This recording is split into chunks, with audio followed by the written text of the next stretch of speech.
wonderful evening, sir? I'm doing fine, man. And for you guys to know, my preferred pronoun is Mr. or Mrs. Sometimes I like to keep it mixed up there and go as non-binary. Wait, what? Wait, why? Don't ask him, please. I went to a political party meeting today with some leftists, and this is how I was told to introduce myself: your name and your preferred pronoun. And that blew my mind. And I've been joking with Alan all day about that. He's been joking. I've been getting mad. Yeah, like, well, you get mad about everything, though. Okay, at a certain point. Oh, coming from Mr. Aneurysm over here. I'm sorry, man, but no. Like, by the way, hello, Allie. How you doing today? I am doing fantastic. Allie looking good. Allie getting ready to start a revolution. Yeah, no shit. Well, what was Natalie Portman's character? In, Pamela Anderson? There we go. Pamela Anderson. Yeah, you're better than her, but wait, Pamela Anderson? Wait, what? I'm so confused. Padme, but I like Pamela Anderson. Padme.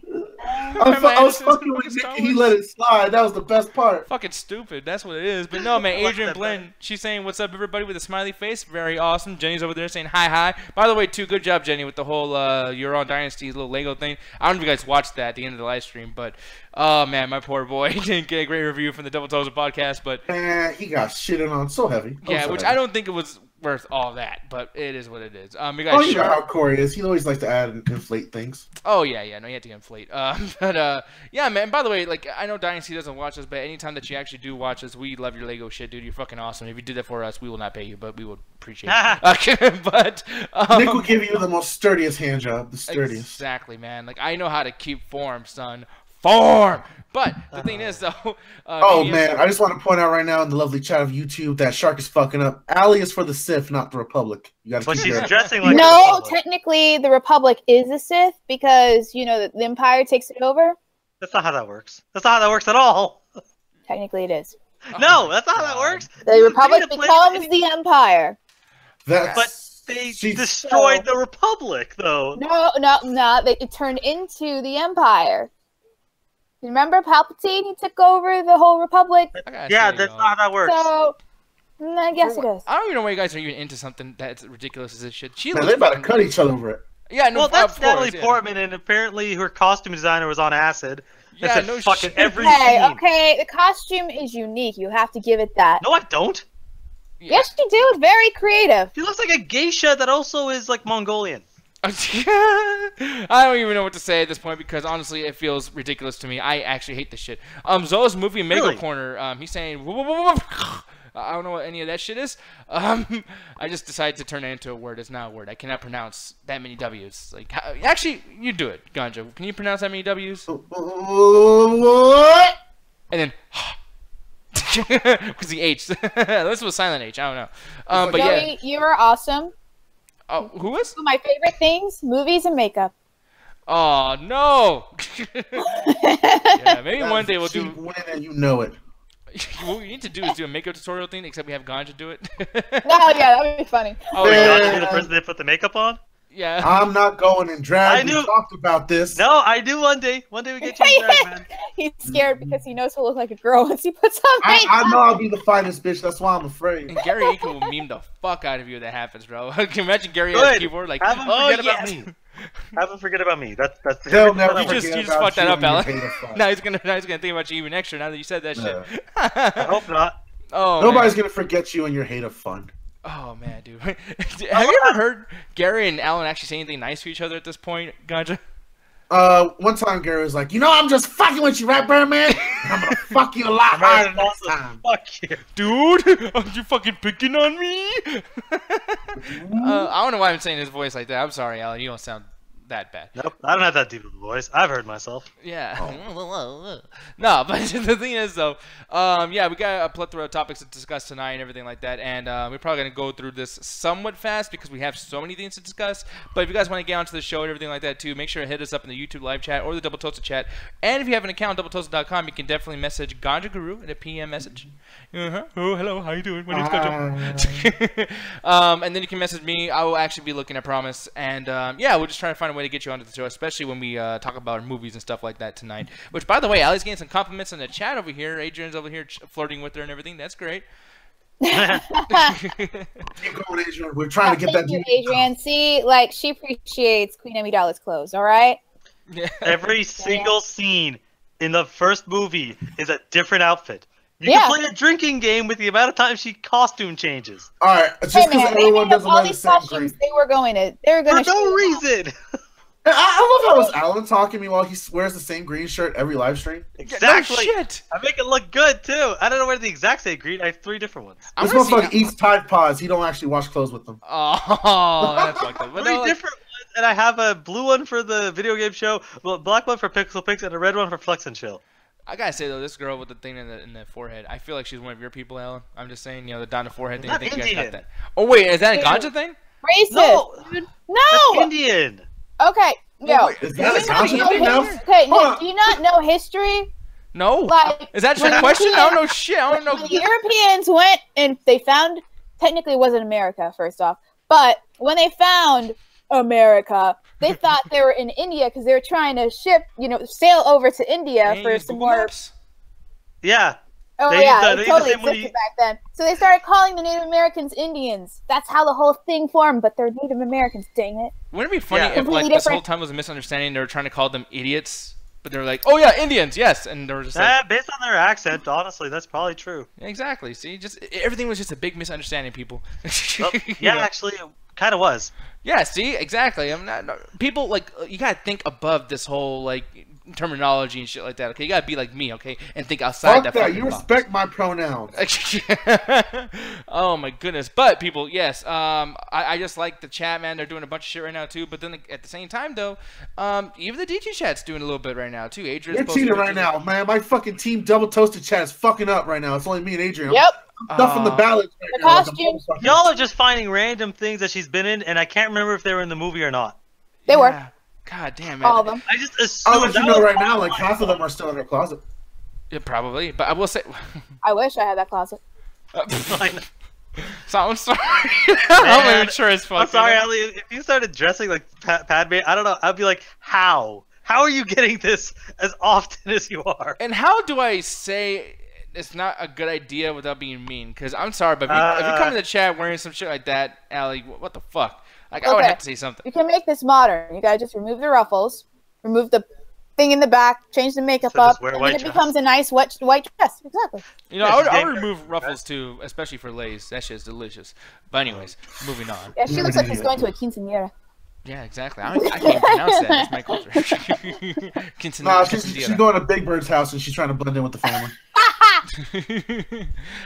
Justice Arian saying, "Don't open up the opportunity for coming out the closet jokes, guys." No, we were already doing. Oh, I got in the wrong shit. No, we checked that. Hold on a second, Justin. If we didn't read that all the way, we could have really fucked your day out. Don't open up opportunity to come out of the closet, guys. Exactly. Yeah, you better be happy that fucking enter key didn't slip, son, because that would have been bad. So basically, you're saying good thing you know how to spell. Yeah, pretty much. That's why it's important, Alan. You gotta learn how to fucking spell, sir. Hey, like I know the words carefully, but I don't spell them carefully. Okay, that makes sense. And you don't even delete them carefully, you sneaky little motherfucker. Let it go. Dude, I wasn't even doing anything, bro. Type. I thought it was fast, man. I thought y'all left. That shit was hilarious. And then it says our names right on it, too. Like, our cursor will be like Nick Diaz. I was paying attention to fixing. I was this close to be typing, we see you, right? That would have been embarrassing. That would be great. But the thing is, though, you guys are going to probably be doing a lot of stuff next week, too, because, like, yeah, I'm not going to be here for the next week until, I would say, the 20th. And obviously, we're not going to do a show on the 20th. But, Ganja Guru, maybe you might do something on Facebook, probably. I don't know.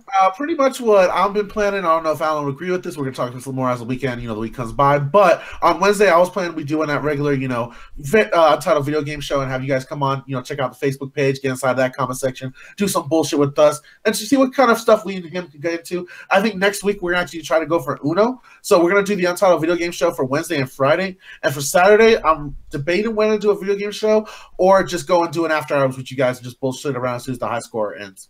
Okay, cool. And with that said, too, man, why don't you go ahead and tell people what you can find on that Facebook page of the Ooh, like I said earlier, guys, you can find our beautiful show about the video games called the Untitled Video Game Show. Redundant, I know, but I gotta make sure you guys remember this shit. And we do that at Friday at 7:30 CST is our goal, but sometimes it takes me a little while to set up. I'm new to the stream, and sometimes I fuck up. So be patient with Ganja, and don't hit me too hard with the spankings in the comments. But also come by and have the comment section. We also bullshit with you guys as well, because you can't attack the chat without no chat. Yeah, and by the way, people, all you gotta do is come up over here somewhere. I forgot where the fuck it is, but you can basically message us in this particular Facebook group, and then you guys can actually tell us like, hey, I want to come on the show. Justin actually just messaged me personally on my personal Facebook, but you can do the same thing on the Midnight Chat Attack page. You can bring your ass into the call. You can hang out. Not only that, I think you can actually share the links with them, so it's a way for us to actually know who's coming onto the show. Oh, damn, I didn't even know about that. So, see, like, yeah, man, it's going to be really, really cool. We really want to utilize that page a lot more often, too, because we're doing more stuff on that. Or at least Ganja and Alan are doing a lot more stuff with that. And you guys are kicking ass big time. I think you guys actually beat the Ringside Hangout this week on Facebook. So, fuck you guys very much, because Ringside Hangout is obviously the best show. It's us.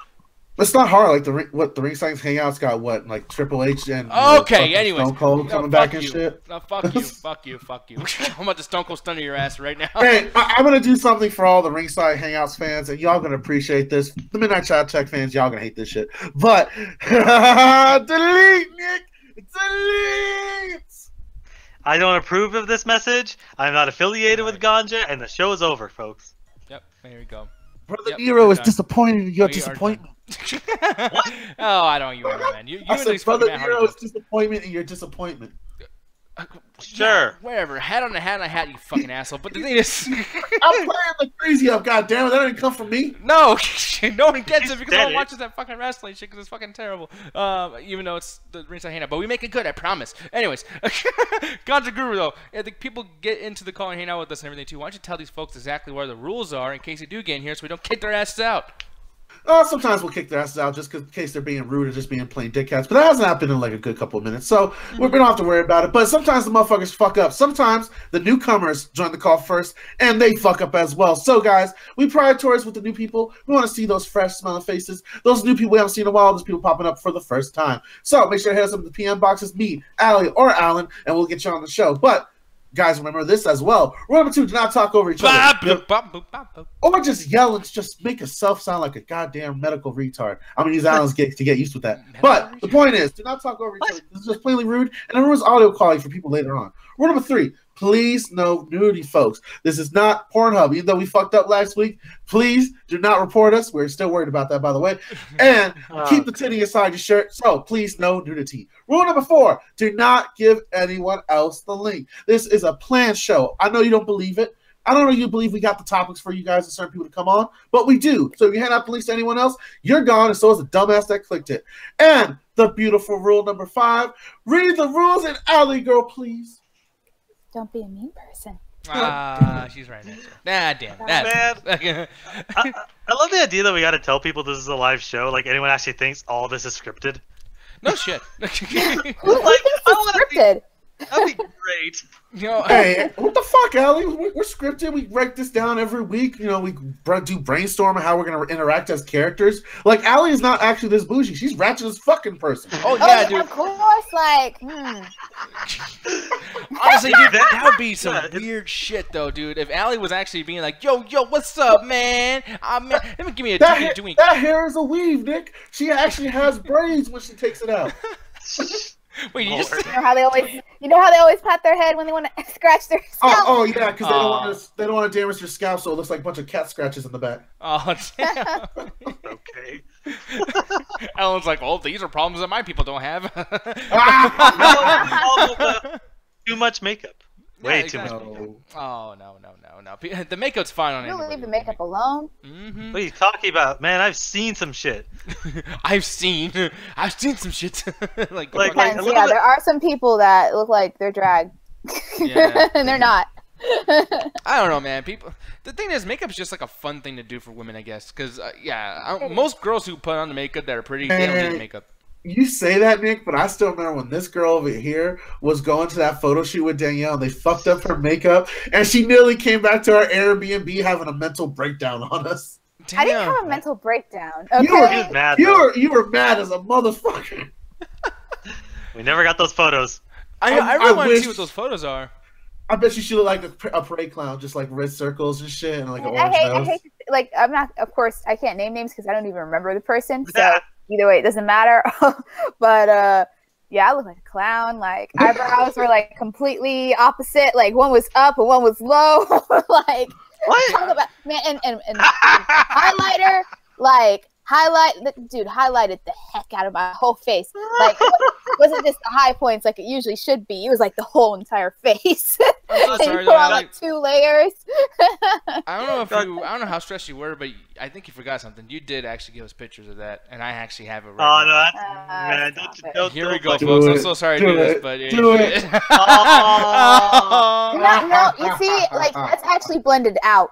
No, see, here's the thing. I was actually gonna ask you Like- something really quick because I looked up bad makeup like on Google, but I mean, except for a couple that are really ridiculous, some of these aren't too bad. Yeah, What are you talking about? She looks like she's gearing up for a battle, man. But how is this coming up right here for bad makeup? That looks Ugh. good. Yo, man, that looks like a drag queen. Yeah, I Okay, think well, that's is a it dude. pretty drag queen? Problem. I Oh think no, she's a that's a fine dude. ass drag queen. That still doesn't prove the point that she's not a drag queen. Oh, damn. Why is Will Smith? Wait, why is Damn, Will they got Smith? photos of me in the future. Shit. Nick, why is Will Smith in this fucking search category? Go up a little bit. Hey, where? Yeah, why is Will Smith Oh, there? What the? Please help. I don't Wait, get that. why? Oh god, that's funny. What's going on? Allie, can you explain it to the boys in the room? Yeah, because I don't even know what the hell is going on. No, well, it's just a meme. Like, I guess the person like applying the makeup's doing a terrible job, and Will Smith saying, please help, or maybe like Skin is saying, please help. Like I'm covered in 5 layers of foundation. Oh god. All I'm saying, man, I just feel like this kind of thing it's subjective, okay? Like it just Of course it depends. No, I'm just trying to be a dick now. No, some of these are fucking bad. Okay, it's not arguable. And we'll get into that later on. There are girls that know how to apply makeup, but they still apply too much. It's just Yeah. like I'll see some girls come into my store, and like their eyebrows look like just markers. Like they drew like markers just drawn on, and then they've got on like their face, like again like the 6 layers of foundation, got the highlighters, like you could see the line, the streak of the highlighter. That's like it's a reflective makeup. So Jesus Christ. yeah, So it is. people can see them at night. Like, why do you need to reflect the makeup? Pretty much, like we're talking about highlighter that you can see from miles away. Like there's just a shine on their upper part of their cheek, and you can see it Jesus from a mile away. Christ. And they don't know how to blend it correctly. And then you got the overdrawn lip. They're trying to be like Kylie Jenner. So they got the overdrawn lip liner, and then you got to put on the lipstick and everything, and then you got the eyelashes. Eyelashes Man. that look like feathers. Eyelashes are weird, man. You gotta go to the Double Toasted chat right now because Adrian No, you has don't. posted a fucked No, up one. you don't. Oh, no, please, that's the let one me see actually it. that I had. Oh, Man, yeah. that's shameful. Three sets of eyelashes. That's No, like that's my shameful new as look. fuck, bro. My new Yeah. look.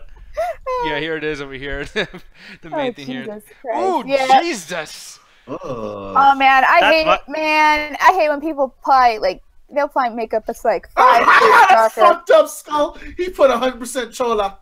Oh, damn. Yeah, man. Second cousin twice removed.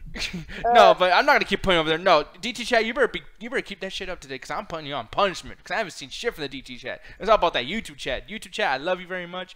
Fuck Ganja and his. They don't have no dank memes. I'm loving this shit right now. No, man. Oh, goddamn. I'm okay with it. It means I can have a conversion and actually get a point across Yeah, but without still everyone sometimes- laughing. They're still sometimes funnier than you. It's not as often. Not as often. Assholes. No, but the thing is, before we even continue, speaking of Alan talking and everything too, Alan, you being Yo. the head of the whole after hours thing, man, why don't you go ahead and explain what you guys are gonna be doing for the after hours and everything like that? Well, basically, me and Ganja have been discussing it. That mostly that poll is kind of like when we actually do the official one. Because last time it happened, Rabbit said fuck it and updated the fuck in the middle of our after hours, so we had to cut the night short. So basically, the straw poll what we're going to post is, what do you guys want us to do when we actually have the next after hours? Do you want to continue with the same theme we had last time, or do another theme? Because we do have a few themes lined up.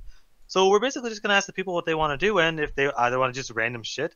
So tonight in the after hours, we're probably just going to be chilling around doing whatever. So. Not only Nothing- that, I've been wanting to try out another game that's like kind of like is it Quick Blast? Yeah, like kind of like Quick Blast where you sign into the room and shit through the browser. It's called Secret Hitler, and I think we would have if we have a bunch of people, I think they'll have a fun time with it. But if they don't want to do that, we can easily go back to Black Exploitation tonight, or just do some random stuff. Yeah, no, Yeah, we we got could, man. options. Maybe some Vine videos, compilations, fail compilations, something like that. Music videos. I'd love it when we actually move the remote to each person. Like everyone gets like 2 choices or whatever the fuck like that. Like I would love to do that again too. You guys are great when we do that shit. So yeah, We we'll will see what probably happens. have to lock the room for that because now we have more people that are randos that come and join, and they will probably put on the worst shit. Alan, Mr. Sleepyhead over here, nearly had an incident with acquiring porn with our rabbit. Okay, Oh, really? in my defense, I literally went for food for 3 minutes. In those 3 minutes, someone jacked the remote, was literally typing Pornhub, and nobody could stop it. It was like watching a car crash, and you couldn't save the people in the car. Damn, man. And here's the thing really quick, too. I'm going to do something. Sorry about my not doing this at the right time. Okay, so speaking of the rabbit, I wanted to actually show this really quick. Over here, we have this little notification up here where we kind of let you guys come in and we can add you guys as friends. And we've noticed that when we have way too many people just coming into the rabbit just randomly, it gets a little fucking crazy. You know what I mean? Like, Right. yeah, so I was wondering, like, if you guys don't mind, we would really appreciate you guys adding us as a friend so we can just invite you into the call in case we do lock it, but you guys can still get into the show, because that would be really, really cool if we could all... Especially towards later in the night, if we get in those randos or just people that just want to be trolls and actually want to hang out a group, then it'll be just much easier to lock the room and I have like 10,000 random accounts like, hey, can you join us? And we have to guess who's actually a person. Yeah, exactly. Yeah. So, you know, at the end of the show, Ganja usually puts the link inside the comment section, so make sure to look for that. And, yeah, it's rab.it and then /MCA rabbit. Very, very easy to remember this shit. If you guys fuck up, then y'all stupid. You know, no offense or anything. Yeah, Shark, I noticed that too. I don't know if that's like what he should watch as a recommendation, because one of the things is like Yuri on Ice. Okay, that's because of all the anime we watch in that particular rabbit, so it's recommending us other anime. Man, it's Oh, yeah, trash. but I don't watch any... Wait, they're saying Nick watches Yuri on Ice? Well, Well, you just they're- showed the MCA account. Yeah, you just showed the MCA account, so they're assuming now that you're into Yuri on Ice. Oh, fuck no. People know. That's all Alan and fucking Ganja's bullshit. Wow. We ran Anime Night, but we didn't enjoy it. Yeah, no, you ran that shit into the ground is what you ran. Okay, in our No, defense, fuck. that thing was already gone. We just kept it alive for like another 2 months, by the way, of us not knowing what the fuck we were doing before we said, you know what, let's just kill it. No, I'm just fucking around when I say that. But, I mean, Anime Night, Put maybe that shit one day in the we'll back return. like old yellow Nick and just pop one in the back of the head. Anime Night was all, like, on rabies and shit. It's just turned into fucking chibi and underage girls, Alan. I'm putting it right between the eyes. Turning? Ah! Y'all watched Keijo for like 3 months before I got Attack on That Titan was there acceptable. once. That's before we realized it was actually affected with something. We thought Hey, it was in just our walking around defense, like by the crazy way, dog. too, when you left, Don't we even know. watched I don't even Attack on hear you. Titans. No, fuck you. Dang. He does not like me very Man. much. Alan gets so frustrated because Ganja, every time Alan would want to watch Attack on Titans, he would go to sleep and the Ganja asked the entire rabbit crew, like, hey, do you guys want to watch some fucking Attack on Titans? This is the same thing. Man, all my friends do this to me, man. I legit waited for him to go to bed once. No one really didn't want to watch Attack on Titan. I just wanted to test and be like, hey guys, Alan went to bed. Do y'all want to watch an episode of Attack on Titan? Yeah, fuck him. Oh, Fuck man, all y'all. that's How about that? I awesome. work hard to play these after hours. I work hard to set them up, and y'all just fucking with me. I'm sorry, dude, but I approve. That shit's hilarious that they did that shit to you. And yeah, man, BBM in the chat here too. He's saying like Attack on Titan is fucking awesome. Yeah, he gets it. Yeah, he gets it, and he also thinks Walking Dead's bad. So you know, BBM, hey man, you're the greatest. But So far, he gets it. But we'll move on to the topics and everything. I know people are probably thinking like, okay, you guys got a fucking show. You guys gonna be just shooting a show? Fucking Nope. But yeah, so people straw poll. They'll probably bring that up in the rabbit and everything too, and you guys will be able to vote on it. But moving on. I got some big news. You guys are probably wondering, why the fuck is there a Hulu logo? Like, are they getting paid by Hulu now to put fucking, like, you know, why is it the thumbnail? Like, we're getting paid by them now. No, man, there's actually some things going on with Hulu and not good things. So basically, you know, they're losing, I guess, over, I forgot, it wasn't 900 million, it's 920 million, I believe. And I guess I had to go down and actually read more about it. But yeah, man, only on original content, by the way, not like, you know, the Seinfelds and the Walking Deads and the Workaholics. Yeah, that's what they made.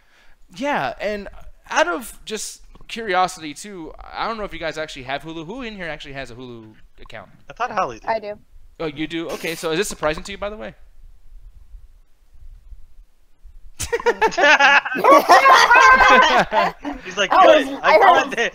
I heard Hulu and I was like, huh? Oh, okay. That sounds familiar. Then the rest of it's just blank. The main thing is, like, and I guess I'll go back to you and everything too, because maybe you probably don't know what the context is and stuff like that. But basically, Hulu lost over $900 million on original content in 2017. And, you know, for me, I thought that was pretty surprising, because I think the biggest problem with that is, even though they are whooping ass with shows like The Handmaid's Tale, which actually won an Emmy last year, and then shows with like a high audience Rotten Tomato score like Harlots and Difficult People, Hulu is unfortunately a company that, you know, share a shitload of stock with other companies. I mean, Comcast and Cox. I know everyone's gonna laugh. Oh, Cox, haha. Yeah, they But- share a lot of cocks. You straight said Comcast, but all right. See- Comcast, man. See when you say like original shows, I only think of The Handmaid's Tale. Really? I don't know any of those other shows. Oh, So, you haven't heard of Harlots? Difficult People? Difficult people? What? Yeah, no, difficult people, yeah. that's the problem. I think they're not good at advertising their shows. Netflix is absolutely fantastic at their marketing. Mm-hmm. So that's why they're light years ahead. Also, they do have, I feel, a more unique selection of movies and TV shows for people to watch. Hulu, mainly their stuff's on like network television that you can go back and watch again. With the exception of some shows, like I know they have like FX, some of the FX shows, but not all of them. So, I mean, hey, it's fine for people, I guess, that don't have any cable that still like watching, ABC shows or NBC or whatever.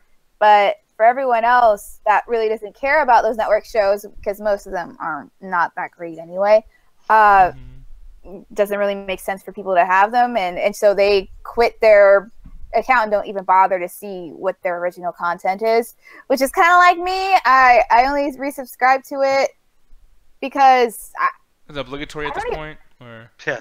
I don't even know why I resubscribed to Hulu, honestly. I'm not even watching anything. You gotta live unsubscribe right now. No yeah, shit. the only reason I'm keeping it subscribed because I do want to watch Handmaid's Tale. I still haven't watched that show. I liked 11/22/63. That was the only one that really got me. That was an original show. But everything else, I mean, like I watched like a ton of episodes of Catfish, but once I was done with that, well, there's no reason kind of for me to have it anymore. So Exactly. Yeah, it's kind of a Natalie waste. kind of does have a point. Like, I honestly didn't know any of the shows she just mentioned were Hulu. I thought they were Amazon stuff. And it's Wow. like, yeah, I Netflix thought is- Handmaid's yeah. Tale was Amazon. Okay. Yeah, and the thing is, it's like Netflix is, they're great at that advertising everywhere. The thing about Amazon, what they get away with is if you get Amazon Prime, you have Amazon Prime Video as just part of your subscription. So it's like you already have it for free. If you're already paying for Amazon Prime, you already have it for free. So it's like they get in through that. And Hulu, it's like I keep forgetting Hulu exists. So it's like it's really on them. Of like, I forget yeah, that it's a paid subscription. Like, I mean, Yeah, you same. know.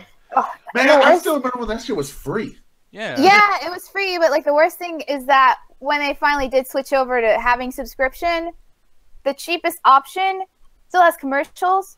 Yet if you get the cheapest option through Netflix, or what's another like Amazon? streaming service? Amazon Prime. Well, I mean, I Yeah, don't think it well, counts. Amazon Prime is connected to Amazon Prime, so like you have to pay $100 Yeah. to use Prime. But basically, like let's just say Netflix, you pay even if you pay the cheapest option, you don't get any commercials. Yeah. A lot of people hate commercials, so why would I pay the same amount for like as I would for Netflix, but with Hulu I still get like 2 minutes of commercials in between a show. Yeah. You know that and you have to pay extra and not have the commercials, so it's you're getting, it just doesn't seem fair. And I'm like, okay, I get it because they have a lot of network shows, so it's like, okay, they have to kind of pay for some of the stuff, or maybe like the revenue goes to them or whatever. I don't know how it works, but yeah, it's just I don't really want to pay for something that still gives me commercials. Like I'm expected, if I have a subscription to something, to not get that because I'm paying Yeah, exactly. them money, Yeah. So And that's the biggest thing is that I think one thing that's hurting them a lot is that their competition is like fucking fierce. I mean, and one thing over here, I'm looking in the chat, Dai is saying for anime, Hulu's really good. Well, Hulu's competition true. with anime is Crunchyroll, and I don't think Crunchyroll is really that big of a deal. I mean, I think they're Crunchyroll all is right. Yeah, Yeah, it's a sure. huge deal for anime, dude. It's like that's Yeah. a place to go if you want to pay for it. But Netflix is even kind of. I had Crunchyroll for a little while. I was paying for my sister, and I would try to check out some of the new animes. And honestly, it mostly is for like those hardcore anime nerds that don't really want to watch the quote unquote mainstream animes. And it's never really has any of like the real stuff now. Now they have Naruto and Dragon Ball Z, but when I was really on it, it was just for like that real nostalgic or hipster kind of anime. Yeah. now I remember why I subscribed to Hulu for the anime section. Oh, for real? Okay. And funny enough is that the one I wanted to watch wasn't actually there. Damn. So, That- yeah. Yeah. It's strange because Netflix has been creeping up on the whole anime thing. Like they They went were- really hard the last couple of months. Like all the other anime people know about, Fullmetal Alchemist, all that crazy shit, and then new shit that's going on. Like they're trying to get into the anime business really hard right now. Yeah, exactly. And just to go back on here too, Jenny's saying I watch random shonen. My family watches this, so I can't unsubscribe. Dai saying he feels like Hulu has more older airing shows than Crunchyroll, and I think that's the same with live action shows and sitcoms and everything like that too. I think everybody loves Raymond's on there, Workaholics is on there, which they just ended their entire Seinfeld. series. Oh yeah, sci-fi stuff. Yeah. WWE. I hate to do this. I'm a wrestling fan, but WWE, like all Raw, SmackDown, NXT, everything's on there. Fuck you, Ganja. Fucking too, Allie. Goddamn, I see your face like judging me and shit. Like, oh yeah, WWE. Yeah.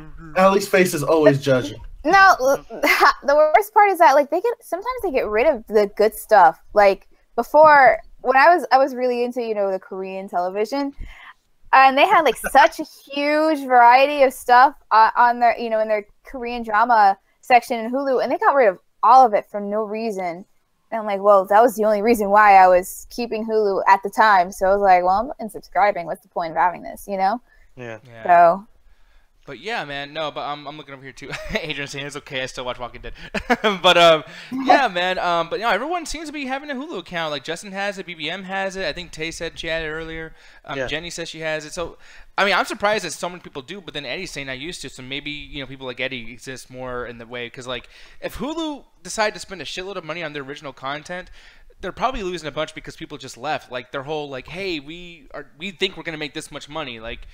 It's gonna change if everyone fucking leaves. Like you can't like calculate your, fan base or. And I kind of get it. Once you get into these subscription base, it's more of a hassle just to try to unsubscribe and deal with that whole shit than just be like, fuck it, I'll pay the $5 at this point. Because that's honestly how I'm with Netflix. Like, yeah, I might just watch something on there, so just leave it there just in case.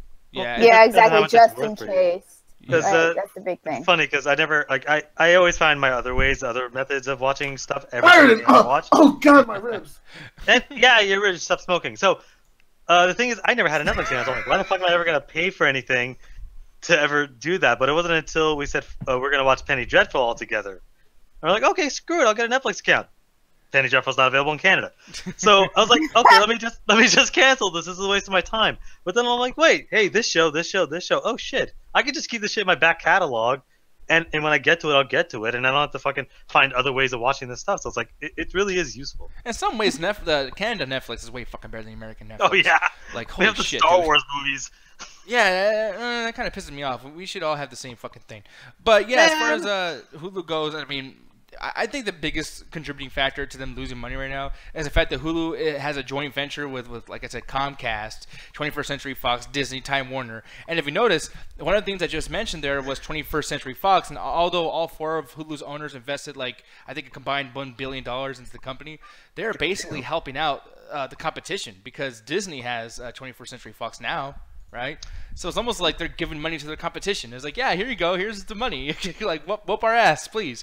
Like, 4 owners, man. 4 owners, yeah. They're losing money. I'm sure every fucking dollar is going somewhere else, and no one's watching their shit. But them investing the money back into it does say a lot for the companies. Well, are integrity. they really invested in it? Because what I see is maybe they got 5 or 6 original shows. Jenny was mentioning they're going to redo Sailor Moon, but from that, it seems like they're mostly getting off of like selling the older shows and people giving the ability to binge on that. Whereas, yeah, that's a good market gimmick, but only like Netflix tried to do that, and they were like, "Fuck it, we got to make original content or start buying shit that's new, or no one's going to watch this shit." Exactly. Yeah. So. Yep.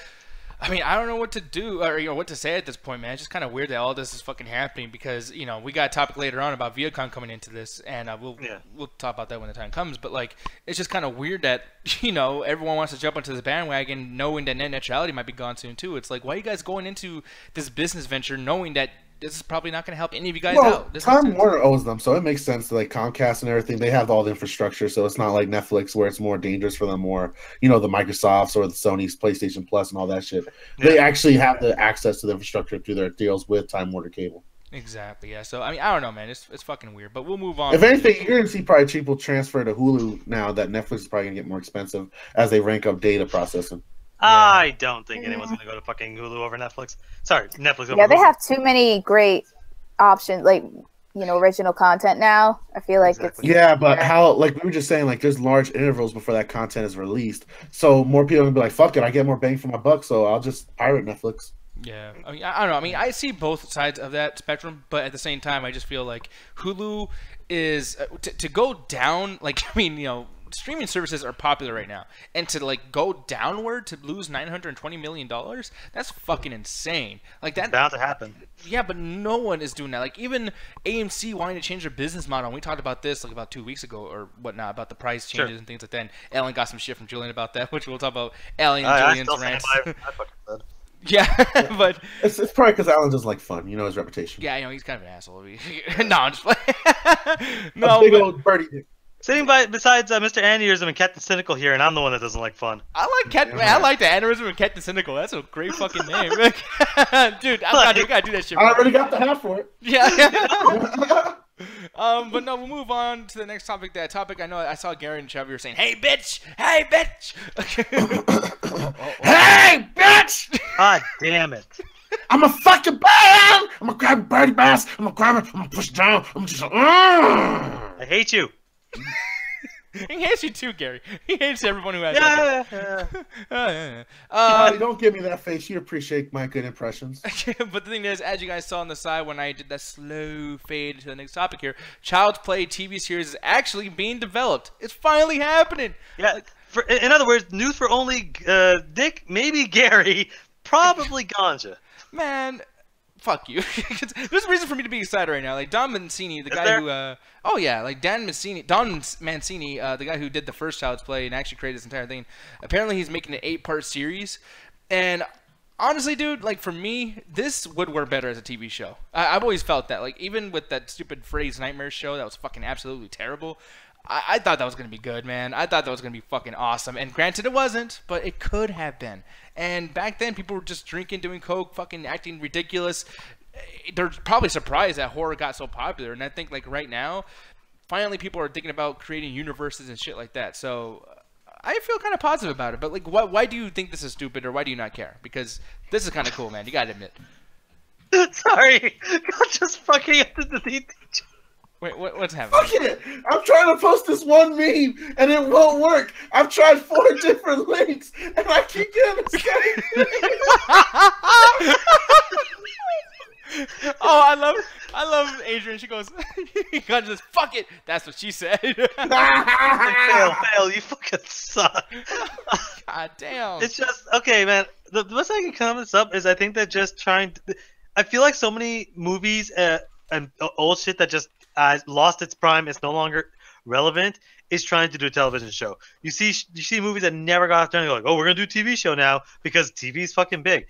Like, didn't the Cult of Chucky come out and I heard like either barely anyone watched it or it just didn't do that well? Well, it didn't make a lot of money, but people love that fucking movie. People talk great Sure, about it. And this is actually the first one, by the way, I'm showing. But yeah, go ahead. And it's like what I was saying. It's like, oh, they're like, oh well, it underperformed. Let's do a television show because maybe we can get a constant revenue stream. And it's like, I just don't think anyone's interested enough, except for really diehard horror fans. I don't think anybody outside of that kind of thing would be any way interested. I know I've seen the first Chucky. I'm never gonna watch this shit. Man, that upsets me so very much. But Ganja, why don't you speak some fucking sense into this dude, please? I'm with you on this. I think being an episodic series is going to be a lot more better for it in the long run because you're going to be able to get more of the horror atmosphere from the actual character building up to like, man, this doll's fucking alive and it's trying to kill my ass. And I think that would be more entertaining. My only problem is, I don't know if you read into it, but they're either talking about doing it modern times or doing it back in the day, like in the 50s and shit. And I kind of want them to do the 50s because it's more believable for people to own dolls this size. God damn, your neck just popped off your Sorry, my bad. I didn't know that was audible. Holy shit. No, the way it looked was fucking scary. I wish I had the goddamn camera on this motherfucker. That shit was horrifying. I've never in my entire I've done this for years and I never knew if it was audible outside of my own ears. I just did something I heard. Besides, fucking Alan taking off his head, I really like the idea of it going back to the 50s because that's back when they were selling a lot of these large toys and it was more. It makes sense for at least to be a hot commodity item rather than do it now where you have more digital stuff. If they don't want to do the hipster route, it's like, oh man, I'm gonna get a Chucky doll. You remember these as a kid, bro? Yeah, man, I had these as a kid. What they'll do. It's gonna be a game, and they're gonna get transported into the game, and it's gonna be on an Atari disc. I'm gonna choke the fuck out of you. No, it's Jumanji. Jumanji made like almost $1 billion, man. They're gonna do the exact same model. No, I would, man, dude. The thing is, like, with these movies gotten so fucking ridiculous, I don't know what to think anymore. And one thing that is a little bit concerning to me, just a tiny bit, but I get it, though, is apparently when I was reading all about this year will actually mark the 30th anniversary of Child's Play. It was made in 1988. So it's no wonder why they're doing this and just trying to capitalize on the trend of not only having its own anniversary this year, but also taking advantage of the horror genre coming back in general. Because we had Jeepers Creepers 3 a little bit ago. Halloween's going to come out in the summer. We got fucking Jason being made by Blumhouse. Yeah. Freddy Krueger. And actually, it's funny. I don't have a story to go to this, so people might not believe me, but go look it up on IMDb, you'll find it. But an IMDb page was actually made for Nightmare on Elm Street 2020. And they actually have a guy who is playing Freddy, and I can't say his name right. It's like some French name, like Grixeris, some shit. I don't know what the fuck. But they have a look for Freddy now, and I'm like, holy shit, dude. Like, it's finally back. Like, it's... I feel like how people felt when the first Iron Man came out, and it's like, oh my god, we're getting our comic book movies in the Marvel Universe, yay! And I'm like, I want my slasherverse. Like, I want my fucking Leprechaun, my Jason, my Freddy, my Hellraiser. Leprechaun show. Yo, they better do fucking Leprechaun the Hood 3. Yes! Wait, They do you that, lost then me the right when you killer said that. Yo, they gotta do Leprechaun the Hood again, bro. No, they don't. Allie is so over this conversation too. Because do you like horror at all? Like, what do you feel about this? I like some parts of horror. Preferably the ass. Chucky, Yeah, I've never more. been a fan of. Chucky's always freaked me out. Yeah, especially those posters they used to have. I like when I was a kid. I was like, no. Like it was like when I was really scared of Freddy Krueger when I was young, and Yeah. I went to this mall, or my local mall when I was younger, and outside of Spencer's. Oh yeah, no, I go to Yeah, every time I go to mall, I outside go of to the Spencer's. Spencer's, they actually had like a full size Freddy Krueger, Like like human size? realistic dummy, and I was like, like it looked so real too. I was just like, yeah, like, no. So that's how I kind of felt about Chucky and Freddy. So I kind of avoided the movies. I watched Child's Play though, a few years ago, and it actually wasn't bad. I was like, okay, this is actually kind of an interesting premise, and the dude is just like, it's kind of funny, but at the same time, like, it's scary. But yeah, for a TV show, I mean, I guess it could work, but I feel like we're still getting these movies, right? Like they're going straight to DVD or they're right to streaming service. So it's just like, I don't know who. I guess there'll be an audience for it because I know that this definitely has its fan base, but I don't I don't know. I don't know how good it could be. Yeah, and I don't know either. And there was some talk, basically, once again, I don't have anything to actually prove this, but people look it up, you'll find it. It'll be one of the first things you see on Google images or Google search results. But there was talk about putting the universes together of Chucky and Freddy as well. That's why I brought up the Freddy Krueger thing earlier. That's a terrible idea. It might work because of the voodoo thing and shit like that. And I'm like, maybe voodoo is what made Freddy Krueger what he is, because we still never really got an explanation as to why Freddy Krueger is this demon who's able to go between dimensions and shit like that. It's never been Because explained. he's a doll. Sometimes He's it's better secretly a doll. not to know. True. I mean, hey, we just explained that last week with the Cloverfield paradox. So Oh, Yeah, exactly. And talking about like it is another movie that is definitely like horror and very iconic now. Like apparently in the book there's some sort of turtle, magical turtle. no. Like that's where the it monster or whatever like from, or he's afraid of it or something like that. And I'm just like, yeah, I don't think we need that in the movie. Like, I don't think we need it. Like, it never needs to see the light of day for, like, everyone. Hey, like Dragon Ball GT, we'll collectively forget about it. Really quick, too, I just want to say really quick, Red Robot Keen actually corrected me. Thank you very much. He says Halloween's coming out in the fall, which is way better than coming out in the summer, because I thought I was going to do a blockbuster type thing, but in the fall is Around way Halloween, maybe. Yeah. And I'm gonna correct Alan because GT was canon. Halloween's probably never coming out happened. Halloween. No, well, see, that's weird thing is Halloween never is around October, and I hate that shit with these movies because Rob Zombie kept releasing them in August, and I'm like, that's the dumbest shit. Halloween is literally 2 months away. You can't just fucking wait. Well, Like- didn't fucking wasn't Saw movies for like 8 years releasing them on Halloween? And I think that's why Rob Zombie did, 'cause he didn't want to compete with Saw because people love gore so fucking much. Oh but yeah, then again, Saw you saw was what crazy for like half of those movies. Yeah, exactly. So I mean, I don't know, but FML, he's saying Chucky in Jurassic World. No, that would be fucking absolutely terrible. Man, I love what fucking what Looney Tunes put, also known as Little Ragnarok. He put Chucky in the room. I'm going to kill you, Lisa. Fucking Yeah, I might actually believe him. yeah, he probably would. Oh. God, I actually, just thought Chucky's such a dumb fucking idea. Like, I can get Jason because he's like, this undead, immortal, whatever. I can get, Freddy because he's some cool, like, dreamwalker type shit. I cannot understand this. Like, I watched this fucking movie and I'm like, How does anyone find this fucking scary? He's a stupid fucking doll. Just shoot him in the head. Well, see, the thing is, there was something scary before, and I like how FML actually talked about this over here. He says Chucky wasn't scary more because we know he's the killer. He's still funny as hell, but we need some dark comedy on TV. And yeah, man, I just gotta say, like, fucking with that whole thing, what was cool about it was like, there's a serial killer inside this doll. Like, it wasn't the fact that it was a doll running around. Like, that's not scary. I mean, maybe Allie was scared, but, you know, I don't know. Sorry. Well, I was when I was younger. Like, the actual doll freaked me out, just the way, you know, his face was. So, Yeah. but, like, now that I'm older, it doesn't scare me anymore. But, yeah, as a child, yeah, because especially a doll coming to life and killing people. I mean, I've had tons of Barbie dolls, so it's like, like, no, man, you pick that shit up and just toss it. It's a doll.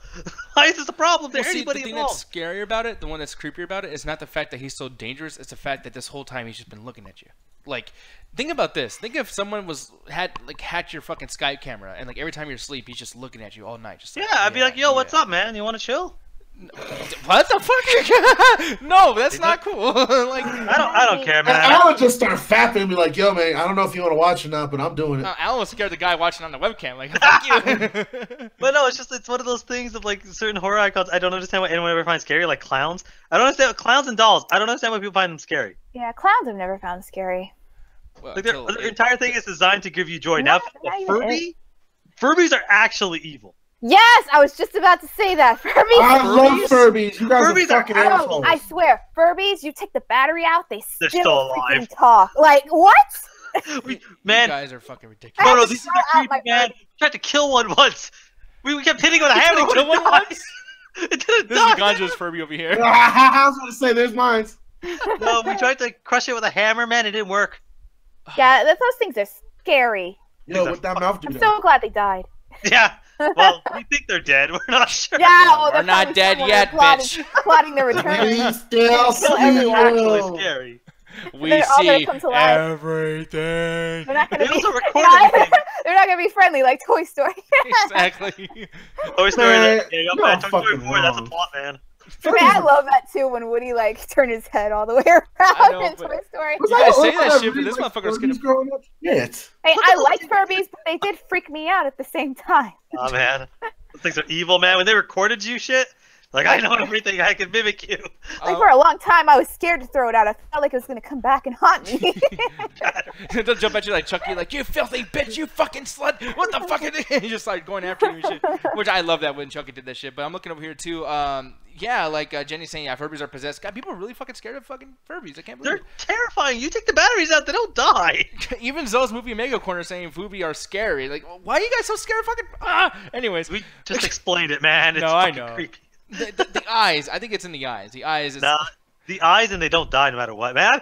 Motherfuckers just set these things on fire and they're still going. Dude, I actually want to see Dr. Loomis discuss this from Halloween, just like the eyes. It's the devil's eyes. Well, anything that stares at you directly is always creepy. Like, if I look right into the camera right now, you'll be freaked the fuck out. Anything just looking straight is always creepy because it's unsettling. Yeah, no, I completely agree. That's why I don't fucking look at people right in the face. I rather look at the dick. But no, so anyways. I said it. So Yeah, we know. we'll move on here. I like how Ganja did not God it did damn not it. phase him at all. I was too busy trying to protect the Furbies' names, and they're not biting. Jesus Christ. That's a normal Furby, man. That's not even creepy. That's a normal one. You just took a photo of it. Oh, and I like how 2 minutes ago you posted a picture of what was that? Lily is her name? Man, that's Jennifer Tilly, bro. That's my middle school crush right there. I Remind me of love Five her Nights ass. at Freddy's. Yeah, it does. Yeah, it does a little bit. Yeah, Do you want some pizza, Allie? I'll never eat pizza again. I want that to be the plot of Toy Story 4, man, where they gotta attack an army of Furbies, man. Yeah, exactly. That's what Alex said. That's a great plot right there. Why couldn't they do something like Five Nights at Chucky's? That would be pretty cool. Like, That's just- basically what Five Nights at Freddy's is. Yeah, that'd be cool. Sorry, I think of Chuck E. Cheese's. I didn't know if you were referencing the movie. Oh no, I just meant Chucky's as in like Chucky. Yeah, no, I fucked up. Well, it's all making sense now because the Chucky things are alive, and oh my god, like Chuck E. Cheese, Chucky Child's Play, fucking A, the Chuckyverse. No, but it's fucking ridiculous. I'm sorry, Yeah. I like to fangirl out a little bit. But no, just a little bit. So does Gary too, by the way. I want to see Gary fangirling out over something like, oh my god, fuck that. But moving on to this next thing, it's actually an MCA community question. We haven't done these. Oh, God damn, I don't know how long. God, do you remember how long? Since I was a young lad, we haven't done these questions. No, it's been longer than a day. What? Man, I wish they didn't laugh. That joke was horrible. Yeah, that was- That joke was great. Allie took a second and realized, oh, it's funny. That was the most nervous laugh I've ever fucking had. But I still laughed though. It You worked. pointed a gun at her. Don't lie. She's like, yeah, I'm not gonna get shot right now. No, I still remember our late night questionnaires that we used to, we have sometimes where Gante Yeah. gets so high that he starts just asking weird questions. Yeah. Oh, God. Yeah, fucking weird. Always trying to plot or get into someone's fucking mind with your freaky ass. Man, I'll be coming up with some bangers, bro. Like, half of them are racist, so I won't say them on air. But I'll be coming up with some bangers. I remember one that's like, if the ceiling is the top, is it still a ceiling? Like, what type of question is that? Like, I remember that shit too. Yeah, right. It's like, what if the floor? If you're underneath the floor, isn't that a ceiling? So is it a floor anymore? Yeah, exactly. Like something What like does that. it mean? And so Like, you're on the second floor. and Does it hey, mean that's the bottom floor is not a ceiling? but it actually leads us to our question tonight though. I actually had that Ganja gave me. If you guys are playing the game, the floor is lava. Are you playing with fire? No, because lava is fire. Motherfucker. Lava is molten rock, but fire is burning of oxygen. So, yeah. Don't be that quiet, you You motherfuckers. gave a scientific answer. I figured the best way to kill this joke was basically to answer the question. Exactly, I guess. Fuck you. Anyways, moving on. This is actually a normal question because our boy Marcus Kilgore is actually a normal person, this is from him. So yeah, here we go. He actually asked us in the Children of the Toast, and I actually put it up on the high score so you guys can kind of get a crack at this. But yeah, what video game boss after defeating it gave you the most satisfaction and why? In the sense of when you beat a boss, like what was the boss that made you go like, fuck yeah, like I got his ass, like you know. Okay. I know for Allie it was Kingdom Hearts' camera angles. That and Ursula in Kingdom Hearts, the first one. Man. Ursula. Man, yeah, I was so happy. I was so happy. So when I was done. I literally spent like, it felt like 5 hours trying to go through that one boss. And after the end, I was like, yes! Like I was screaming. I like threw my controller down. Like, finally, yes! God, Yeah, dude, it was- yeah, this bitch. I was that passionate. I was just like, I'm You gonna. poor unfortunate soul. My thumbs were so sore, like seriously, from just using. I could not. I was so happy when I was done. Yeah, man, Ursula, this looks like a boss for your ass too. But the thing is, like, even in the chat right now. Oh, I'm sorry, I'm not even showing the chat. My bad. In the chat, Justin saying Ansem in Kingdom Hearts 1 was a satisfactory victory. Also, Saren from Mass Effect 1. But why are people keep talking about fucking Kingdom Hearts a lot with difficulty? That's actually kind of a weird thing because The old ass platform, or not old ass platform in that kind of day where it's like, hey, we're doing 3D platforms for almost the first time ever. Watch us fuck it up. yeah, man. I mean, it's fucking ridiculous. You know, it's weird that Kingdom Hearts being such a happy, bright, vibrant, woohoo game is so fucking difficult. Yeah, you wouldn't think that, but Hey man, that happens all the time. I still have nightmares. But you, Alan, the thing is, I'm fascinated with your anger, man. I love your anger so fucking much. I have two right now because I don't want to pick the obvious, from my favorite series. I want to pick one from a Dark Souls thing. Oh, okay. And first I played Dark Souls 1, I got up to this one boss, and I'm going to put their names in the chat so you can pull a video so people that remember. Orstein and Smaug. Basically what this is the thing about Dark Souls is ridiculously difficult. And the whole point of it is you're usually fighting one big monster. Mm-hmm. That boss fight, you're fighting two Dark Souls level bosses at the same fucking time. First time I played that game, I just kept going up against him. I kept losing. Like fucking 20 hours later, I'm like, fuck this, I'm done. Did touch the game for 6 months. Came back, redid the game, got the exact same boss fight, and got stuck again. I just threw my fucking hands. I'm like, I can't fucking do this. I fucking give up. I was like, I'm too slow. I keep getting hit every single fucking time. I'm like, you know what? Fuck it. I'm too slow. I'm gonna take off all my fucking armor and do nothing but a fucking sword in my hand. Yeah, After man. that, yeah, I fucking beat him with nothing but a sword in my hand because I was dodging every fucking hit. That boss fight is fucking ridiculous because it's two Dark Souls level bosses at the same fucking time. Yeah, because over here, who's this, by the way? This, because this is one guy right here. Right? Yeah, Smaug. That's basically what it is he has a giant hammer, and his entire thing is to distract you, while the other guy is a lot faster and just starts throwing lightning bolts at you. So it's impossible. It's literally impossible. But once you fucking pull it off, they become even harder. Once you kill one of them, he gets the power of the other guy, and it becomes an even harder boss fight. So when I finally fucking beat that, I was just like, I did it! Finally! Never doing that again. I never played Dark Souls after that. Oh yeah, and I'm looking over here in the bottom. Oh wait, oh my bad, I'm not showing the thing again. Yeah, like this dude. This guy's a much faster guy. He actually reminds me of the cowboy dude that was in Bloodborne. Like I think it was at the fourth boss. And I hate when they do that shifty fucking like just dodge right after you fucking even just take a swing, and then you got that big motherfucker behind him slamming that fucking hammer every single second. Yeah, watching this is pissing me off. like just literally watching two people, man. It's ridiculous. Yeah, dude. Dark Souls, man. That's another very punishing game that I just understand. Like when the franchise comes out, people are excited, like legitimately, like, yay, I can't wait. And it's like, honestly, when you know you're gonna get punished, it's almost like you're not guaranteed to get to where you need to get to unless you say, fuck my life, fuck everything I'm doing, fuck my job, my girlfriend. I'm gonna play this game and focus on this. Bloodborne, dude, took over my fucking life for a little bit. I mean, I'd be spending 3 days for hours just building up my orbs and everything, and then I die and it's all gone. And it's like, dude, what am I doing with my fucking life? Like, yeah, you get kind of used to the resort strategy. I'm gonna top all your answers because my game that I beat as a youth, I was maybe like 8 or 9, and it was for the Nintendo 64. It is a notorious video game. Everyone's heard of it. Few people have played it. It is the final boss of Superman 64. I went a whole summer trying to beat this fucking game because I was a Superman fan at the time, Alan. So I wanted to beat Superman and actually accomplish a goal I set out to do. So the final boss is literally just run around, take these teleporters, drop them with like an 8-second time limit. So you got to haul ass across the fucking room. And not only that, you have these bug-type characters that are just trying to get your ass at the whole point. And if you miss up like a second and you get hit, you lose the level. So I restarted 15, 20, maybe 50 fucking times. Oh my god. I think I spent 3 days at the end of this. I thought I spent a week trying to complete the fucking rings. Once I actually got to this part, I was ready to give up. That combat, dude. Jesus. Dude, fuck that combat. Fuck that combat. I avoided it. Hitting it. I got lucky and what these motherfucking crab things like fucking glitched, and it was on the roof. So I was able to fly in between them and drop off the teleporter, and that's how I was able to get the final part done. You're the only person in my entire life I've ever encountered that actually beat this game. Yeah, man. Everyone I've ever heard, they're like, "Oh man, this game is trash." I've never picked it up, but you're the only person I've ever met that actually beat that fucking thing. Dude, I have the emulator just because I like to do flashbacks of how hard it was.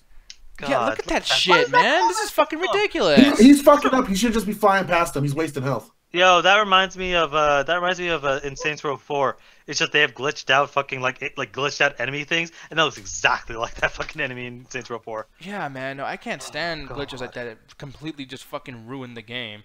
And yeah, like with the Saints Row 4, man, there's a ton of glitches in this fucking game. And yeah, man, I can't stand this shit either. Is this Saints Row 4? No, yeah. Oh yeah, I love this fucking game. It's just when I say glitches, the actual enemies look like glitches. Like, there's not a glitch at the enemy. Yeah, you saw the way they did the mist and shit. Like, that's old school, like GTA 3 graphics. Yeah, man. Wait, is that Saints Row 4 or Saints Row 3 you put up? Same as 4. Yeah, this is 4. Okay. But yeah, like, the combat was very awkward. Like, these dudes are not even fucking reacting to him. They come over here and try to kill him and shit. Weird. I played that on every version I own. I've never encountered that problem with enemies just not reacting. Yeah, fucking weird. Yeah. But yeah, man, I'm looking over here in the chat too. Lawn Shark Larg, which thanks for watching everything. I don't even know who you are, but glad to see you. You've seen Superman 64. That's what I was thinking too. Like, why did you fucking? I know you like your Superman, dude, but like this game is still though, dude. Like, come on, that shit. You didn't have control of what video games you got. My mom was dumb. She was like, "Oh look, I'm gonna get this for Nino. He likes the video games. He's gonna like playing Superman. So let me get this for him." She didn't know that she was gonna develop a crack addiction. So I try to beat this game. Oh, man. we all know that, man. Another one I have is when I was a kid. This is what got me into video games. Legend of Zelda: Ocarina of Time. Because the thing is I didn't really ever get into any video games. It wasn't until my friend was like, "Yo, man, I'm having trouble with this. Can you figure out how to get through this temple?" I was like, "Okay, I've never done this before." And I was like getting through it. I'm like, "Oh shit, how are you doing this?" I'm like, "I don't know. This is kind of fun." So I went back home and then I loaded up on my emulator and I played that part too. So it became over the entire summer we'd go back and forth. Having, he'd take his memory card, he'd put it onto my 64, and I'd help him, and then I would do it myself. We spent 3 months going, collectively beating that game. It wasn't until we finally got to Ganon, and I stayed up all fucking night, 8 hours just trying to beat this fucking last boss fight. And that was like the most satisfying thing when I finally fucking beat that guy, because he's a tough ass boss. Ganon, man, my trouble was the water temple, but I'm gonna go ahead and show. I love that temple, man. But Ganon, yeah, man. I don't even think I fucking fought this dude. Like, he has 3 different forms, or 2 different forms. He has the form where you're fighting him as a dude, and you have to fire light arrows at him and then attack him. But I'm a dumbass and didn't actually know you're supposed to fire light arrows at him, so I was blocking his attacks with my sword and jumping and attacking him with my fucking thing. So it took 5 times longer. Because I don't know, because this is the 90s, so he had no fucking idea how to do any of this shit. Yeah, man. This shit, I hate flying characters in games, but I'm dealing with that a lot in Monster Hunter right now. I just fought the Leguana, Legiana, I forgot her name, and a couple of ice dragons, and yeah, I can't stand. That's a weird fucking thing that I have with the games. If it's a flying creature coming after me, a Vamp from Metal Gear Solid 2, Sons of Liberty, I can't stand Vamp, and I know probably Trey's in the chat right now saying like, hey, fuck you, I'm talking about Vamp from Metal Gear Solid, man. Like, fuck Vamp, effeminate asshole. Damn, you have a huge hatred for that motherfucker, man. He's just so flamboyant and it's annoying as fuck. Yeah, man. Oh, Vamp is actually pretty cool. I don't mind it. I'm trying to show him on the fucking thing. Let me see. I don't mind flying enemies. I hate dog enemies. I agree with Dayham. Nothing like catching one of those old legendary Pokemon where you had to make sure that you get them at the right health and they don't fly away like a bitch. Or kill them by accident. Exactly, yeah.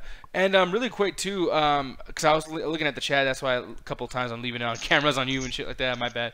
But Justin Zarian was actually talking about Darth Malik from Knights of the Old Republic. And he said that this dude's hard as shit.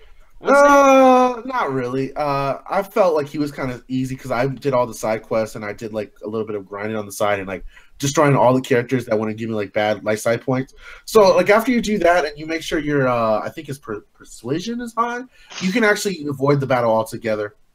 Oh, okay then. Okay. Yeah, it's one of those. Yo, does anybody remember the old Revenge of the Sith game? That was like, it was basically a linear game, but you basically played as Anakin through the whole time. And you remember that shit? I do remember that shit. Yeah, there is this. The funniest thing about this entire fucking game is the first battle of the game, you fight Count Dooku, and he is the hardest thing I've ever done, like hardest like boss fight I've ever had to fight. But after you beat him, the entire game is much easier. Like it just gets super. Not easy only that, like I don't know if you played it with a friend because I actually had a friend that was into Star Wars at the same time as me. So we played it together. I think it was the third one, not Empire Strikes Back. Return. What the fuck is the third? Revenge of the Sith, motherfucker. Revenge of the Sith, and it was the actual tie-in for the video game. And Allie's just right now for my Star Wars creds, but that's besides the point. Then thing is, if you had 2 players, when you got to the final mission with Anakin and Obi-Wan actually fights off, you actually would end up switching to like a dual mode, and your second player would play Anakin, or the first player would play Obi-Wan, and you guys would actually end up fighting the scene as actual Obi-Wan and Anakin. And whoever wins can actually change the outcome. So if Anakin loses, you get the original story ending. But if he's able to pull it off and win, he actually gets a story mode where Anakin goes on to be like the baddest Sith of all.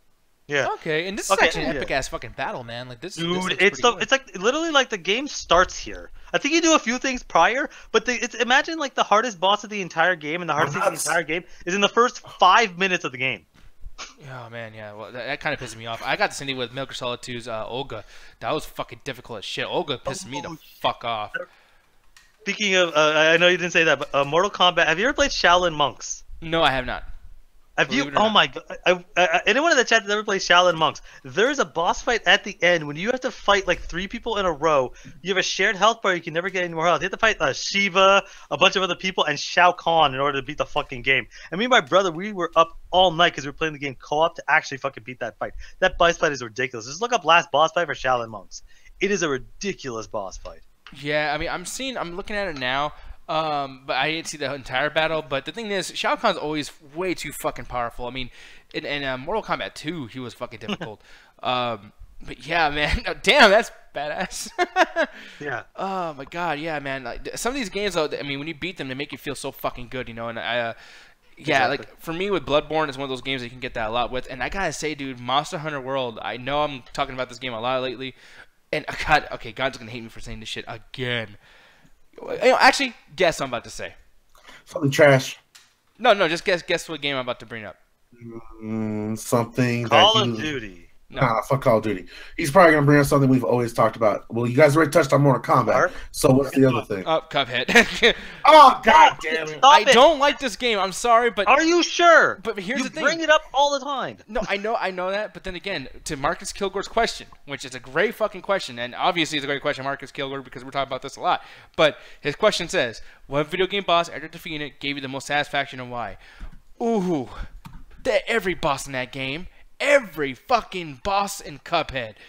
Man, if you have an addiction to conquering shit, this is the game for fucking you, dude. Like, I'm telling you, I love fighting off all these bosses. I mean, it's shit's incredible. That one right there, too. We did a gameplay on it, too, where I was flipping the fuck out. Me and Ellen got into an actual fight. But, I mean, there was a time where you fight against these two bowling ball things, and they're coming at you and shit, too. So, like, I gotta tell you, man, when you beat those bosses, the shit is actually incredible. Okay, so you like it visually, the boss fights are satisfying, you enjoy playing it, yet you hate this fucking game. I don't get you, man. You're blowing my mind. Very good person. I've never heard someone talk so much shit about something and go, yeah, I like it. Or give so many compliments and then say I hate it. I'm sorry, goddammit, Jesus Christ. No, you're not. Okay, but Justin there says, "Oh, and any boss fight is more satisfying than killing Mecha Hitler in the original Wolfenstein." Yeah, do you? I don't think I played that. I think it was actually killing Hitler in Elite Dangerous, and I got to shot him in his one nut that was left over. Elite Dangerous? Yeah, because fun fact, there's actually a DLC where you get to shoot Hitler, and here's another history fun fact from Ganja. Hitler actually had one testicle, so if you aim right, you can shoot that one testicle. Ganja, I love you like a brother, but the game is called Sniper Elite. I don't give a fuck. Fuck you. Elite Dangerous is a space sim. Yeah, I know. I just looked it up right now too. Like, I was confused. I was like, Elite Dangerous? I don't remember you fighting Hitler in that fucking game. No, I was like, what? Like a space Hitler? This is gonna be fucking awesome. It must be a lot. Fuck you. What game are you talking about? All right, Sniper Elite. I know Justin's airing. I just really got that part in the stream right now. He's like, yeah, Sniper Elite. By Jason Jones saying Dead King was harder than the Devil in Cuphead. Absolutely, yeah, the Devil wasn't that bad at the end of the game. Yeah. Spoiler there, people. But yeah, I mean, everyone's saying Star Wars Games Force Unleashed. Looney Tunes saying that too. The Emperor and Vader. So yeah, I wish I can name everything you guys put up here. Obviously, I can't because we've been on this topic for a very long time already. But like, yeah, man, like Die Hand, nothing beats catching legendary Pokemon with regular Pokeball at the age of 10. Fuck yeah, dude. Eddie got us right. When you're on the last mission and you're trying to get out in, I think it was Left 4 Dead, and you playing on Expert and that tank comes, and it's damn near fucking bulletproof. Yeah. That shit was fucking badass. So yeah, man, like I said, dude, lots of these games, it's fun when it's hard, but then again, you get something like fucking goddamn, what's that shit called? Bloodborne, and it's too much. Yeah. But Nick likes when it's fun and hard. Aw, you motherfuckers.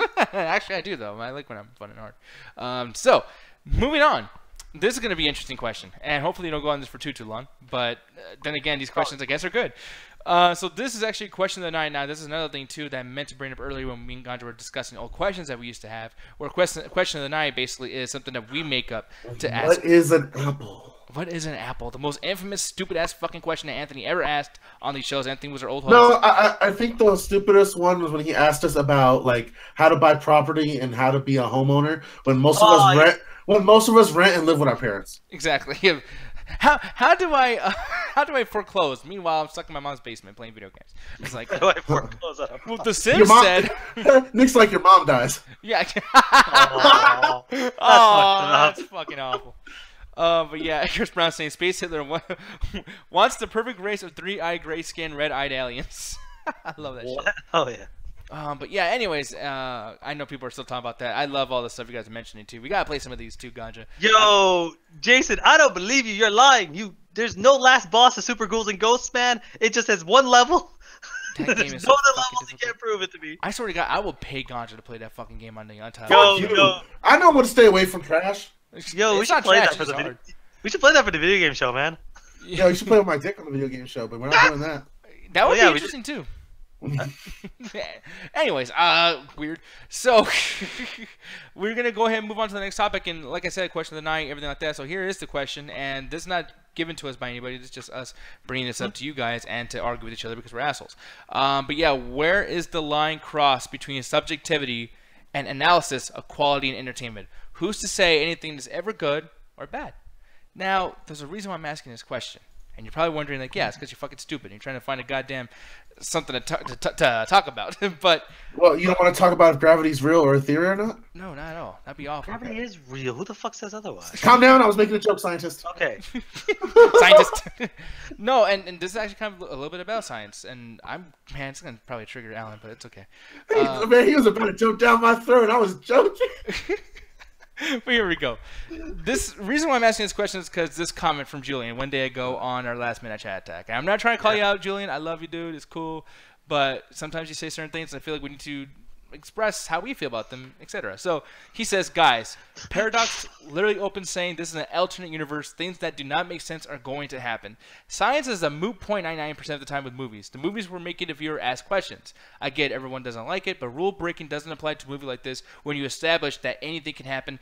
Just saying, dude. Okay, when you don't there's a lot of trigger points in that, and science being mute 99% of the time is a complete fallacy. Yeah, I feel the same way with certain movies because when it is a fallacy, or not a fallacy, but when science is not used in a proper way, it does ruin movies, especially when you're in space and you're trying to explain things after explanation after explanation. Yeah. So Exactly. obviously, you guys are gonna like have a thing there, but like what he says over here is, guys, Paradox literally opens with saying this is an alternate universe. Things that do not make sense are going to happen. That's a very, very important quote that he said there, and the reason why I feel like it's that important is because with this question that I have here tonight is, yeah, are we wrong for saying that we didn't like it, even though it does give us a reason? Because technically, the movie gives us a reason for doing random shit. The movie kind of defends itself ahead of time, saying, yo, we're alternate, we're weird, we're in multiple dimensions. So when we complain that we don't fucking like something, and we complain that something doesn't make sense, technically, and I hate to say it, but we just don't get it. But that's the fault of the movie. You should never be in a situation in a movie, and this is someone that's a scientist, where you can't explain your subject matter to a person. A bad scientist, a bad teacher is somebody that can't explain their subject matter to the mass majority. Now, obviously, there's going to be situations where people just simply won't get something, but you can't sit there and be like, oh, well, you're not an intellectual like me. I can't explain science to you. Go read a book. It's like, no, you have to explain this in a way that makes sense, but also subtlety so that people understand it. The science in this movie just assumes you're not smart enough to ask any fucking questions. But when I was watching it, I was asking those questions and understanding what was going on because I'm a scientist. Mm-hmm. Yeah, I mean, and I thought I understood some of it, but then sometimes I'm like, well, hey, now you're doing things that kind of fuck up the lore of the other movies. And now, like, I mean, I even read something today that, when I told you at the end of our last Flex and Chill saying that, the 18 minutes and 20 seconds thing with them happening at the exact same time, apparently, Alan, that the official word came out that was just on accident. Oh, that at the exact same time, it was on accident, even though they said that it was connected before. So now we're just like, what the fuck? Now we're just making shit up. Fuck it. I don't care anymore. Yeah. I'm just going to do what I did last time. I'm just going to ignore Paradox as it existed and pretend it never happened. Yeah, it's frustrating. And Justin was asking us, like, what movie that was about. It was about Chlorophyll Paradox. That's what Julian was asking us about in that particular post. And my whole thing, thinking about this, because let me see if I can pull it up again, too. Because in the sense, he's saying that we're wrong, right? I mean, he's saying, like, guys, this was explained. It literally opens up saying this is an alternate universe. Okay, things that do not make sense. Just because you have an explanation doesn't mean you explain anything.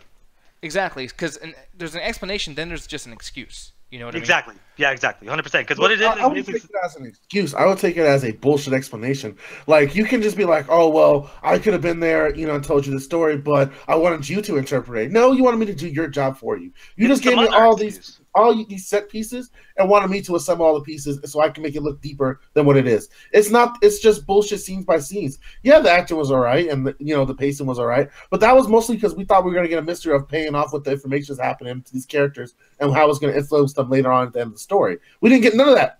We got more questions because J.J. Abrams don't know how to fucking give a solution. It's all questions. Yeah, and that's the thing I was having an issue with it too. Allie's just like, yeah, fucking. And not even interesting questions. It's more of just, what the fuck's going on? Why the fuck is this going on? Who are you? Why do I have a son? Yeah. My thing, like, I get the whole idea as a paradox, so anything can happen. Why does the paradox act like a horror movie villain? It's for two of the characters. There's no reason for it. And then we try to, like, rationalize it because that's what the movie wants us to do. And when we do that, it ends up just the movie going later on, but like, no, your rationality is wrong because of this reason. But, the rest of it, you explore yourself. Well, it's the same problem I have with Mother. It's the exact same problem I have with Mother. Is a bunch of things happen, and we're supposed to sit there and get our notepads and be like, I think this scene means this. What does that stuff mean? What does this mean? Why did this woman get killed? Like, there are certain things in that movie. Like, one person dies through some water, and my thing is, the other one, whatever. But those explanations don't necessarily have to be correct. I could just be making shit up, and it sounds good enough.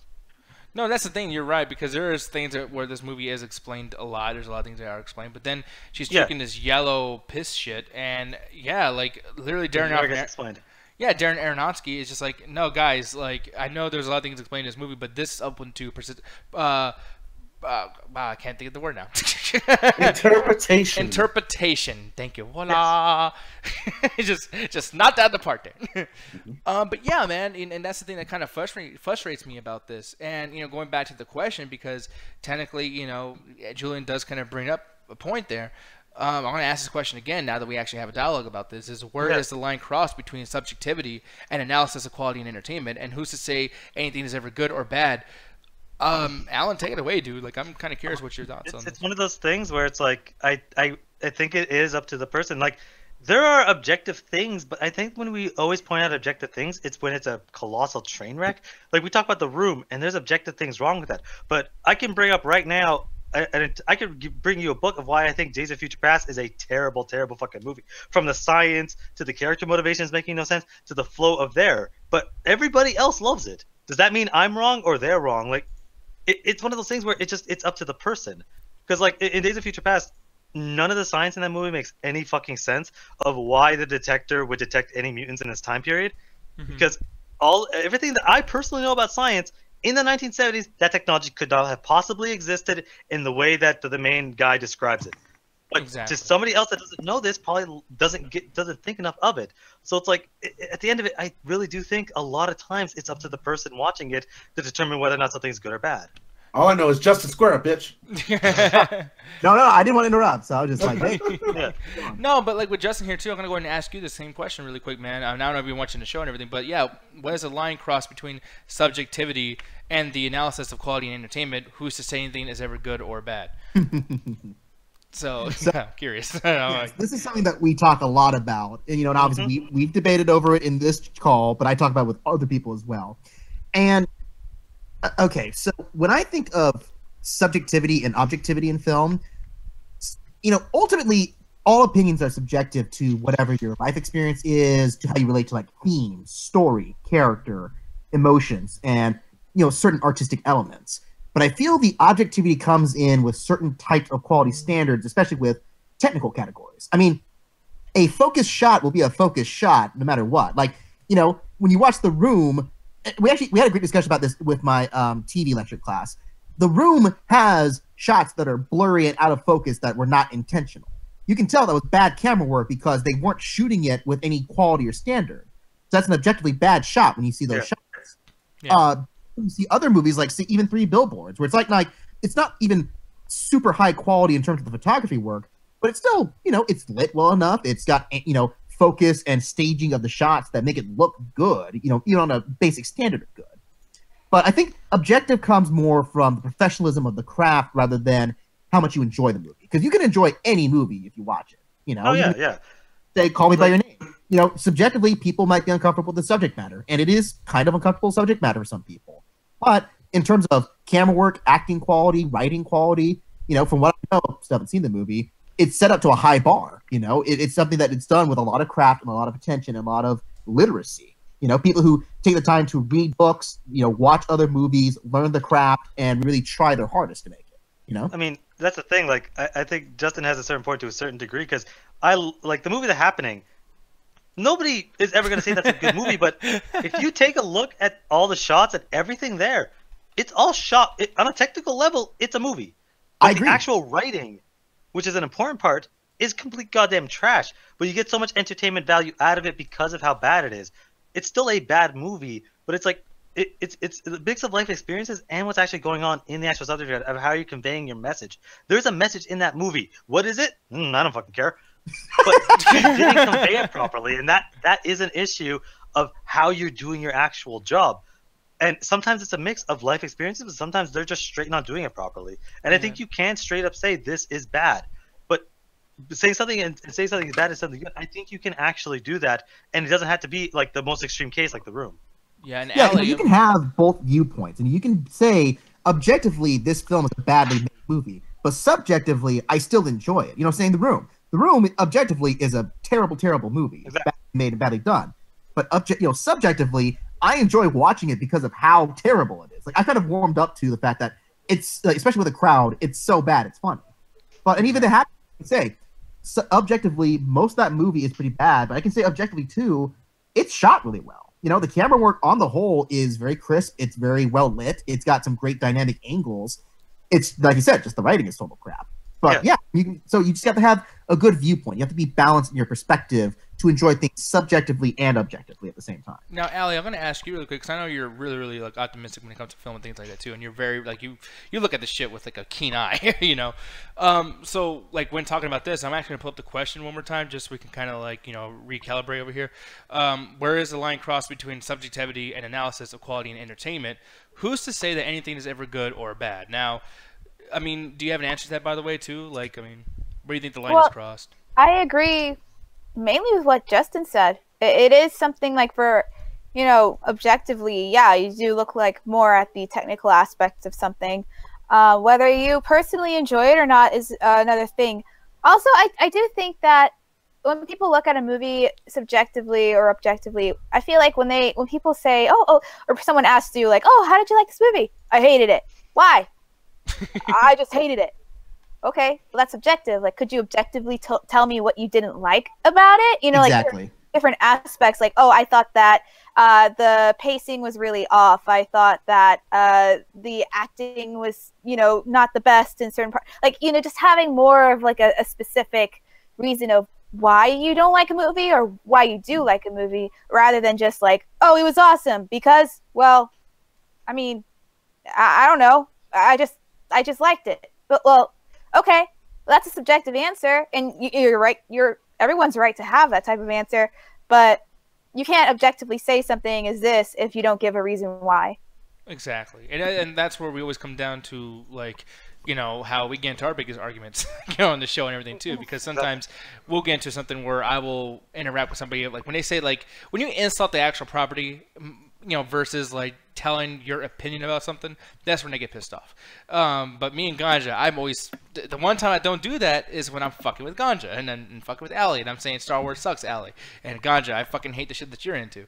So with you, I'm pretty sure you're probably gonna get mad at me and start talking shit to me right now. But same question to you. I'm not gonna read it again, but I'm gonna pull up on screen. But yeah, like, what do you feel about this, man? Honestly, when it comes to this, like, it's really more subjectivity.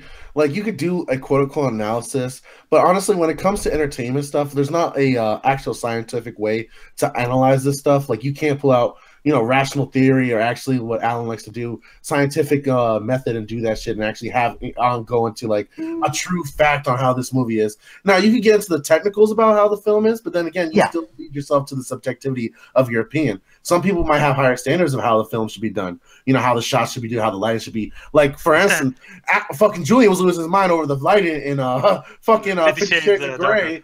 I don't know why, but that's one of the things a lot of people as filmmakers look for, and that's one of the things that I'm pretty sure he's gonna make sure his lighting is good in his films, because that's one thing he notices first, and that's where it comes. Like, there could be a little bit more of a technical skill. Maybe if you're somebody that works 100% behind the camera, work with the frame speeds, you work with the coloring and stuff, you can probably get more of a technical answer how a film is done. But when it just comes from a critic side or even a director or a producer, you're always gonna have your own opinion, your own kind of background history in your opinion.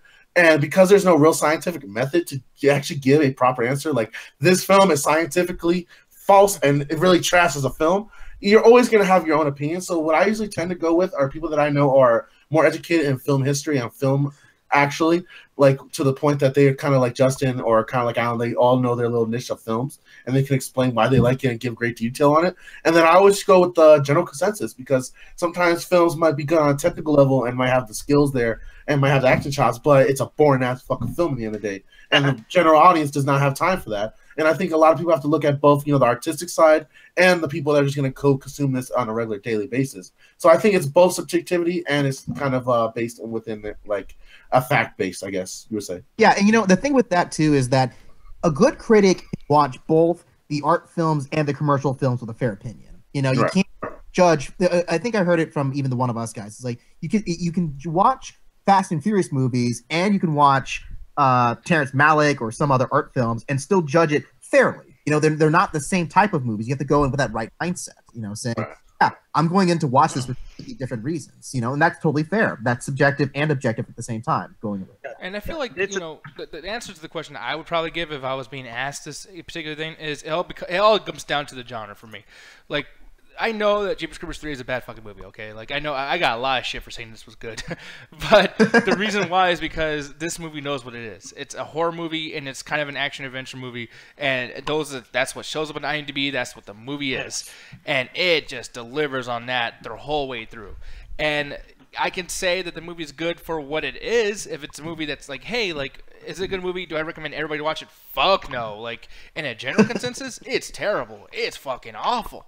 But for a horror fan who wants to see Jeepers Creepers 3, and this movie cares nothing about the genre itself, nothing about other people, nothing about telling a great story, it's like, listen, Jeepers Creepers, motherfucker, you got it. You know, you wanted it, you fucking got it. And for me, you know, you'll get into a situation where I've had arguments with Justin and Ruthless and Julian, where I hate La La Land and Moonlight. I fucking hate those movies. Passionately, I hate those fucking movies. And the fact that they got an Oscar, or even was considered to get an Oscar, is beyond me. But the thing is that's not for me. You know, I'm not its audience. That movie cares nothing about me, and neither does the fucking audience. It's funny because I kind of agree with you that genre also plays a huge important factor. Because, you know, again, obviously everyone always quotes me out as like, stop putting science in everything. Science doesn't actually bother me that much in movies unless they fail at it. No. I'm not kidding. Something like, okay, the way I always look at stuff is something like Star Wars. There's a lot going on there, but Star Wars has it so that every single bit of technology in that movie is normal everyday life. Like, if you try to explain to someone what a phone was or what a car was to someone that's never seen a car, they'll think it's magic. But everything in Star Wars is just a normal fucking day. So I don't care about the stuff going on there. Star Trek does the opposite, where they actually use scientifically plausible stuff to kind of make it work, and it does work for the most part. To me, it's like... So you mean in the context of the story? In the context of the story, it works. It works really well. It's just one of those things where when you watch something that's trying to be smart and in its own genre, and it's like you're failing at the main thing you're trying to fucking do. Like, again, when I watch action movies, like, I can't sit there and be like, man, John Wick should get an Oscar. It's like, no, it shouldn't. It shouldn't even be nominated. But I'll watch that movie 8 or 9 times because what it does fucking great. The action, it does great. Sure, the storyline can be summed up in a sentence. Sure, who gives a fuck about any of the actual people in there? It's watching Keanu Reeves beat the shit out of people, and it does that to a fucking T. So genre is an important factor that we do have to put on whether or not something is good or bad. Yeah, and like with that said, well, I mean, to be fair, genre is something we created as a society to classify films too. I mean, you know, technically genres create for advertising. It's not made to make the movie quality. You know, it's like that's the only way that studios could sell movies, saying, well, this is like that movie, so we create horror as a category to sell it as. Well, true, but then at the same time, like those are basically preset tone shifts for you to know ahead of time. Okay, well, this is how I can have a parameter for the quality of whatever this movie is. Yeah. And that's where it gets down to where the honesty of film or movies or TV show. I'm like, film or movies. I think they're the same fucking thing, Nick. But video games or anything like that too. Like, I just think that there's an honesty to it that I will base my opinion on. And like with La La Land, if you want to see that kind of movie, La La Land is your go-to. Go see that shit. If you like shit like that, that's 100% great. But it makes me come back to this. And people were kind of confused when I gave a stream it to Chlorophyll Paradox. It's the first sentence that Julian says right here. Trust me, I'm not the biggest fan of Julian. I'll fight with him all the time. But he says, you know, it literally opens saying, this is an alternate universe. Things that do not make sense are going to happen. And I can't fault him for saying that because it does. This fucking thing's called Chlorophyll Paradox. But I got me a Chlorophyll Paradox, y'all. Yeah, it does that, but the thing is, the story itself is established within a linear set. It has nothing really crazy going on. It's a basic survival story of trying to get back to our own, you know, time, our own planet. So the story itself does not lend to cookiness. This is not fucking a drug movie like I guess Fear and Loathing. No, Fear and Loathing Las Vegas, or the other one that a lot of people are praising. I'm trying to think of the name right now. Not Transponding. It's another one that's about DMT and the guy trips for a second, and the whole movie just turns into like, whether is he lost his mind or not. And the thing is, it's not built around that. It's about these scientists trying to go home and learn about fucking eternal energy for the planet that they're trying to get back to. Yeah. Like, it's nothing at one point goes like, oh, crazy shit's about to happen because we're fucking with crazy shit. It's like, no, we're just giving ourselves an outfit if we can't explain their story. Yeah, and that's it's why I like the the problem. problem. Go ahead. I'm sorry. So no, I was just gonna add on to what I'm just saying. It's like when the crazy stuff happens, it's inconsistent and doesn't make sense. And the thing is, the term paradox is when you stop something from happening before it actually happens, which forms a paradox loop. Nothing in that movie besides it connecting to the other movies. If you took this on its own, the term paradox is completely not necessarily in that movie because it doesn't actually make sense in what's actually going on. Yeah, that's true. So, like I said, man, I thought that was a pretty good discussion. But yeah, like for me, I just feel like it comes down to genre. I think everybody else agreed basically. That's like it's opinion, it's subjective, and as long as everyone remembers it is subjective, never take anything that somebody else says about property that you like seriously because it's not a personal attack. You're right. The Walking Dead says that. Yeah, so when people talk about Black Panther next week, everyone just be objective. Oh and fair. God, Man, I'm prepared to be called racist. Yeah, no, I am sorry for people saying I'm racist too. But hey, honestly, I said the trailers are bad. And I know Ganja's never going to fucking forget. But I have a thing with shitting on trailers and then the movies are good. I'm just saying. Oh, we know.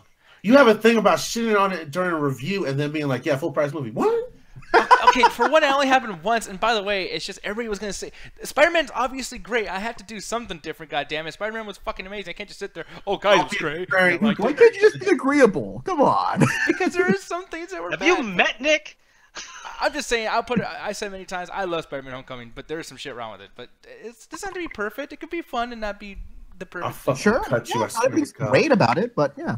Yeah, see, Justin's on my side, and so is everybody else. I win. It's funny. It's still amazing. It's funny. I look back and I gave Homecoming a lower rating than Nick did, and nobody says anything. Well, you hate fun, what the so fuck? we assumed it. No, Alan, we've come to expect that from you, so we're just not. Oh my God! Wait, y'all. hold on. Oh, this is a big fucking turning point. Fuck all of y'all. So is everyone saying that Alan is fucking angrier than me? No, we're saying he hates fun. There's a difference. We called you out last week for that too, Ganja. So both of you hate fun. But. I love fun. Oh yeah. Don't. Why'd you go play some Nintendo then, I douchebag? love fun. Fun is great. I likes me some fun. Hey, I like me fun, but I like to keep it separate from Nintendo fun. Like, that's just not fun to me. No, it's fun. It's fun to everybody in this. I like separate but equal fun, all right? No, man. See, no, that's where the parameter ends right there. That's when it's no longer subjective, it's objective. Mario is objectively the best thing ever. Okay, all right, you're going to start busting out Dietell. Oh, fuck it, never mind. Oh! You want to try that again? No, I don't. Not without a speaking spell. What? The Ganja says. No, but anyway. The separate but equal. This is where the MCA apartheids begin. So Exactly. I don't know what the fuck that means. I blame Alan. No, but we'll move on to the next topic over here too, because I'm pretty sure people are like, okay, I get it. Questions, you fucking assholes. So yeah, moving on. This is gonna be really quick too. But yeah, Viacom is actually planning their own streaming service. Oh my god, that's just so great. I like this fucking picture, by the way, of Trevor Noah. Just like, huh? What? Yes. that's my reaction. Just like, who cares? We've got like 50 streaming services that you can subscribe to. Yeah, but this one is by a cable company, or I think Viacom. No, it is a cable company. Yeah. Well, not necessarily. Oh, they're mass media. They do not just cable, but a whole bunch of other stuff. Yeah, these are the fuck faces trying to buy Ubisoft right now. Wait, they are? Yeah. I don't know if y'all ever talked about this, but Viacom, like, you know how Activision needs to be owned by a Chinese company called Tencent, and they're a huge company, and they bought Activision. Activision fought their asses off to buy back the stock so that they could be free. So now they're free. They were doing the thing. Ubisoft, this is a public company. Viacom is actually trying to buy up all their stocks to do a hostile takeover. And anytime that fucking happens, because they're worried they're gonna control them and force them to just do other stuff, or probably do the EA shit, put heavy microtransactions into everything. So they're actually trying to buy back their own stock so that nobody else can buy it from them. Jeez. Fuck Viacom. Are they? I haven't seen any news stories about that. I don't know. I've been seeing it all over the place. That Viacom's trying to constantly buy fucking. Viacom, not Viacom, goddammit. I don't give a shit. Yeah, Viacom, I guess. Okay, I don't know. Call it Exodius, and no one's gonna stop me. Man, Oh, bitch! man, square up.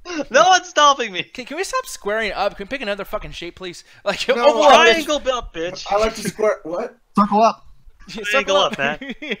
No, but I'll make this really short though, guys, because yeah, basically Viacom is late to the party, seeing how all these other companies are doing this, and if you guys are curious as to what Viacom has, they have, and I don't give a fuck if I said that shit wrong. Comedy Central. Yeah, Comedy Central, Spike TV. Well, not Spike TV anymore. They're gone. Spike TV. Well, no, because now they're Yeah, for a Paramount. while.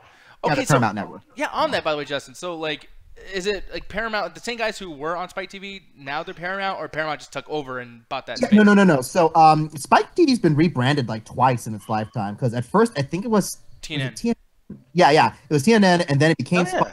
Now it's Paramount Network. They keep rebranding because their ratings are so bad. They keep trying to relaunch as something new to get more attention. Which is funny, by the way, because So- they relaunched, and yet I was just on there last week. It's fucking Cops every fucking day again.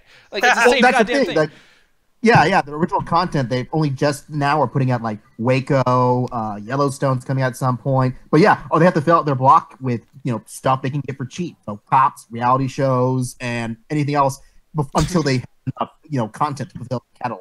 Yeah, it's fucking awful. And Cops is on WGN and everything, too. So I'm kind of like, damn, is Cops, like, public domain now? Like, is that how fucking easy accessible Cops is? That's how How TV long? business works, man. If your show's on syndication, whoever buys it can just stream it on there, or put it on their channel. I was stupid thinking they just had more episodes of Cops and it kept going forever.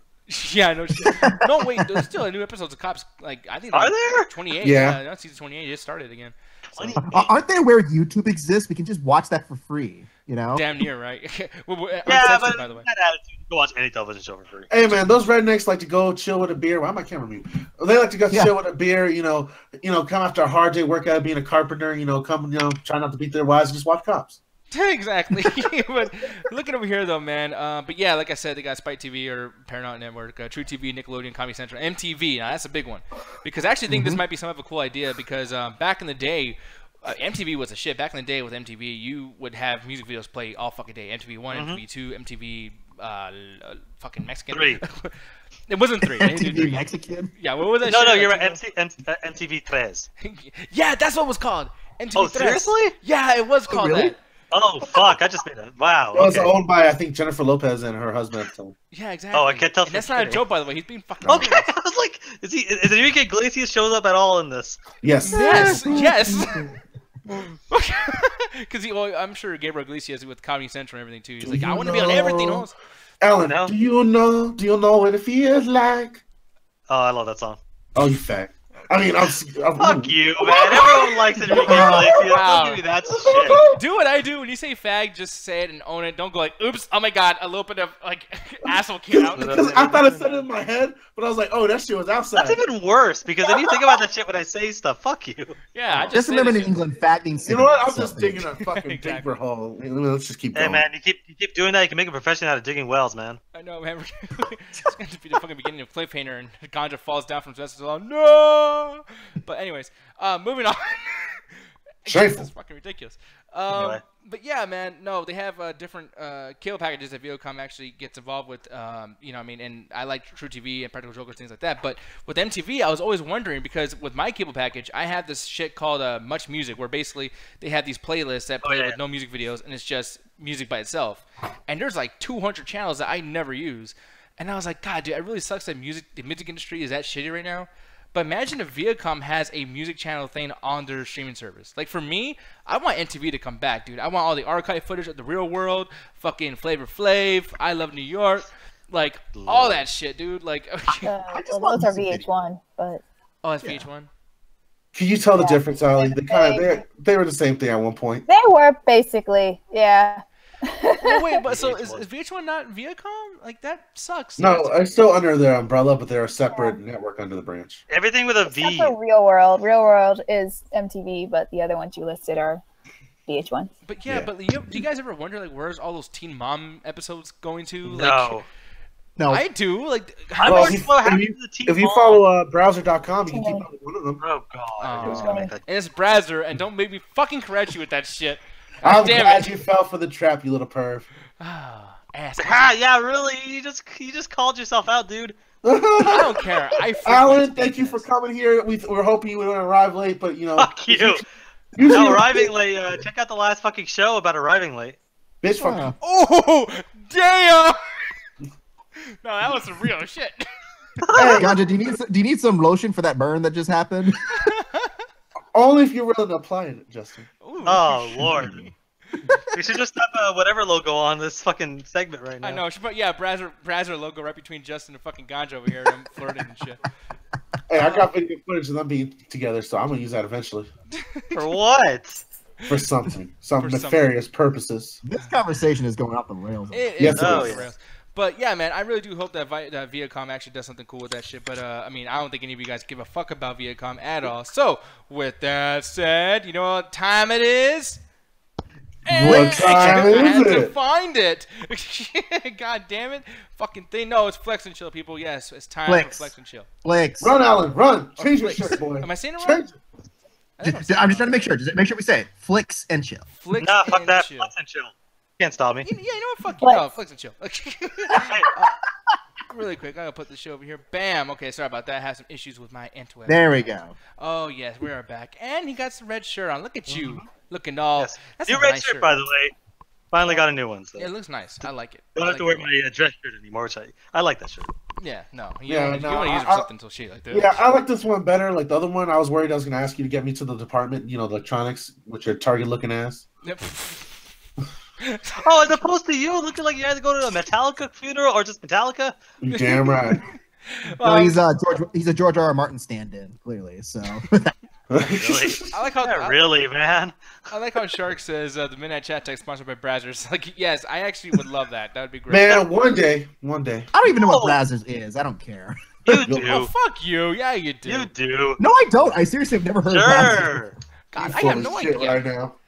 God, what's next, Sammy? Oh, I can never say the N word. I can't even form my lips like that. Joel. Wow. I thought my call out for God Your just racist that, jokes are not man. even funny. Anyway, sorry. You know you seen the titty or two online. Don't lie to me. I No, don't like you. I So, anyways. Motherfucker, don't you lie. Oh, my goodness. So, people. yeah, because I just have such a track record of lying to you guys. Come on. But I'm gonna start this off actually with Justin really quick, man. Justin, you sir, have you been watching anything on for Flex and Chill? Well, so I haven't been to the movie theaters lately because I don't know if you guys saw my big announcements. I got accepted to a PhD application. Oh Nice. shit, nice.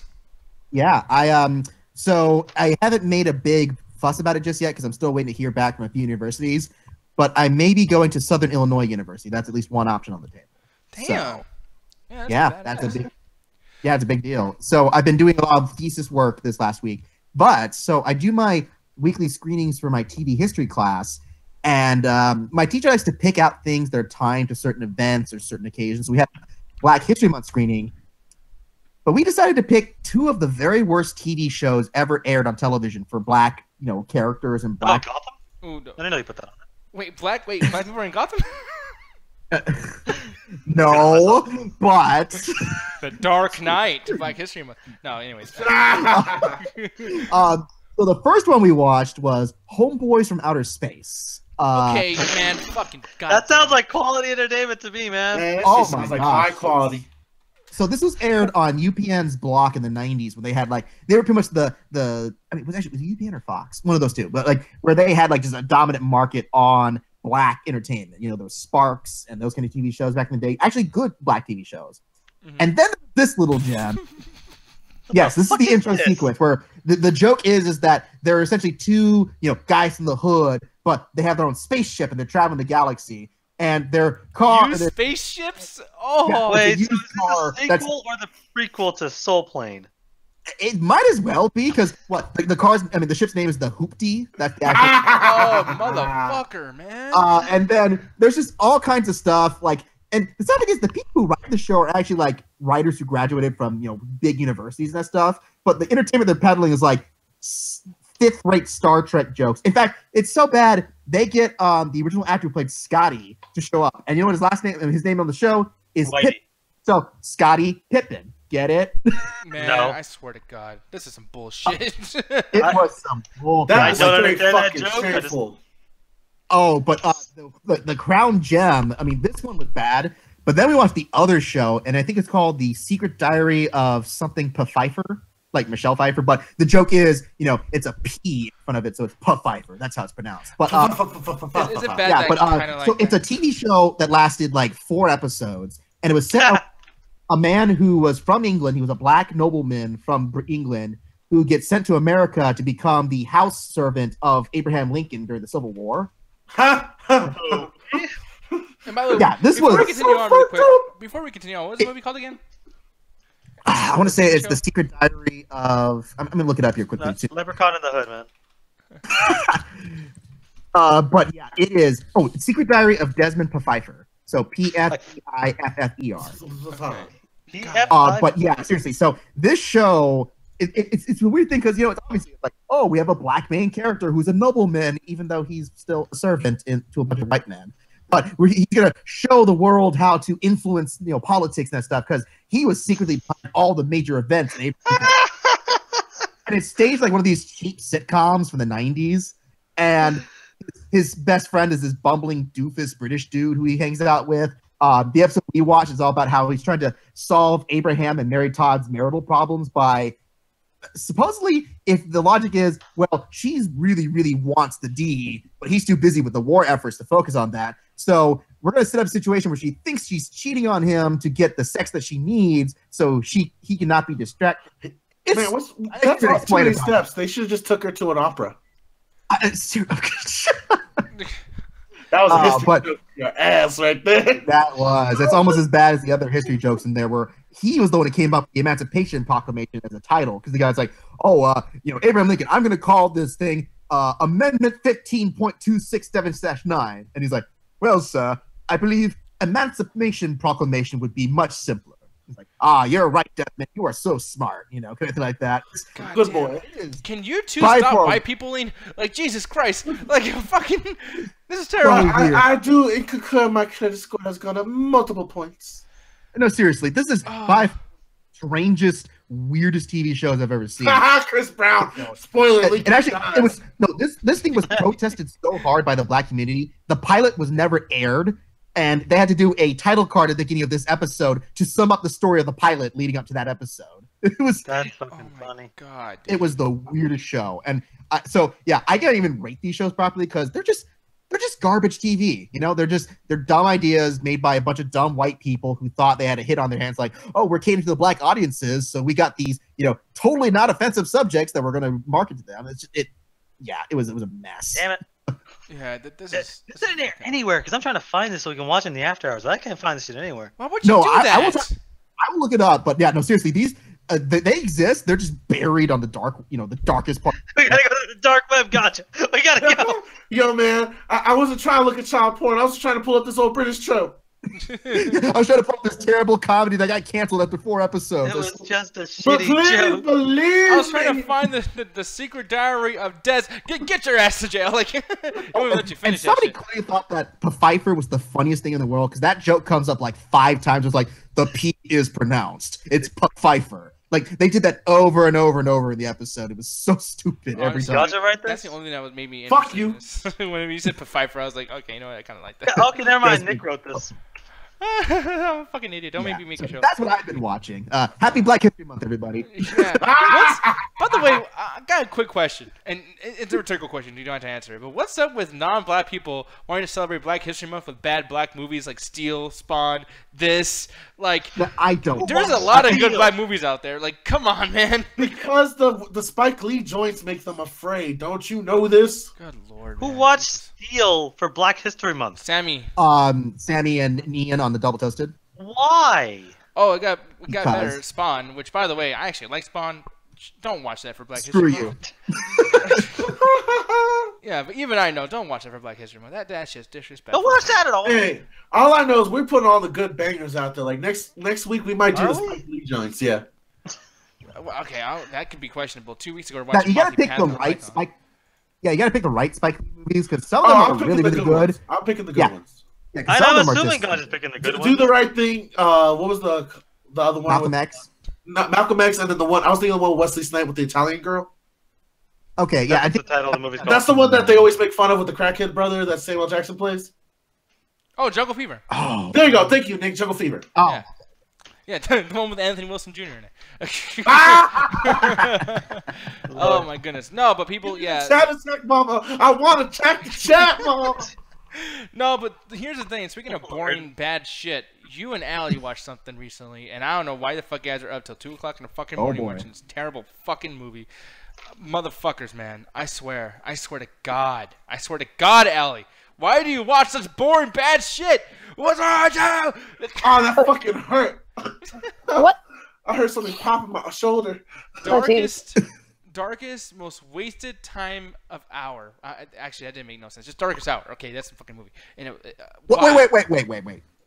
Okay. Screw you, Nick, if you don't like this movie, because it's awesome. Fuck you for liking it. And I'm sorry, and I don't mean this in a bad way, Alex. Don't get offended when I say this, but fuck you and Concha too, and Alan for liking The Crown as well, because that fucking show is a fuck that show. Like, good Nick, clearly you Lord. just don't get it.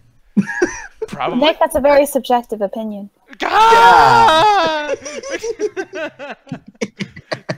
No, here's the thing. I want you to lead us into this, actually, Allie, because That was good, Allie. That was good. oh yeah, Allie, man, Allie's just waiting to use that show me. Goddamn. But with that said, on YouTube. fucking asshole. You're walking right into that. You know that, right? I But okay, Darkest Hour, because we're celebrating Black History Month. So, I don't think that's how that works, but okay. it's dark, man. It's all good. Dark chocolate. No, so no. I honestly, the dark thing about this movie is it being so fucking just boring. Now, I'm gonna start off with Allie really quick, because Allie, you watch a lot of these type of things, and I'm wondering how this kind of started with you. Like, did you like it right away? I mean, how are you feeling when you guys first started watching this? Well, I really appreciated, first off, like, I think right away, Gary Oldman is just absolutely fantastic. I think this is probably one of the best roles he's ever played. And I really started noticing, like, wow, I kind of just see Winston Churchill. Like, I don't really see Gary Oldman at all. And, like, Gancha was actually pointing out, you know, in the first, like, 10 minutes, how he's like, wow, he really got all of the little details down of what, like, Winston used to do, like, with his face and everything like that. And I was like, wow, it's amazing, the, you know, attention to detail he really took to. For a lot of people that don't know, he kind of had a little bit of a slouch in his face. I don't know if he had a stroke previously. His lip was always like a little down like this. And Gary Oldman gets to the point to get that really fact straight, to the point that I forget that this motherfucker is actually Gary Oldman. The acting style is so great. But please continue, Allie, because I'm going to get hype on this film as well. Oh, yeah. So, like, that right away, I'm just like, wow, this is unbelievable. Also, just like, you know, his early years of starting out as prime minister, it's just like there's just this comedy aspect to it, which I wasn't really I wasn't expecting that. You know, him just kind of being awkward around the king, and you know, he's just like it took him like a little bit to kind of get in the groove of things, and for him to really find who he wanted to be in the role. So, like, having that type of, like, you know, journey with him, it was really fascinating. And yeah, man, I just gotta say also, like, I'm gonna be artsy here for a minute. The cinematography is just, like, absolutely stunning.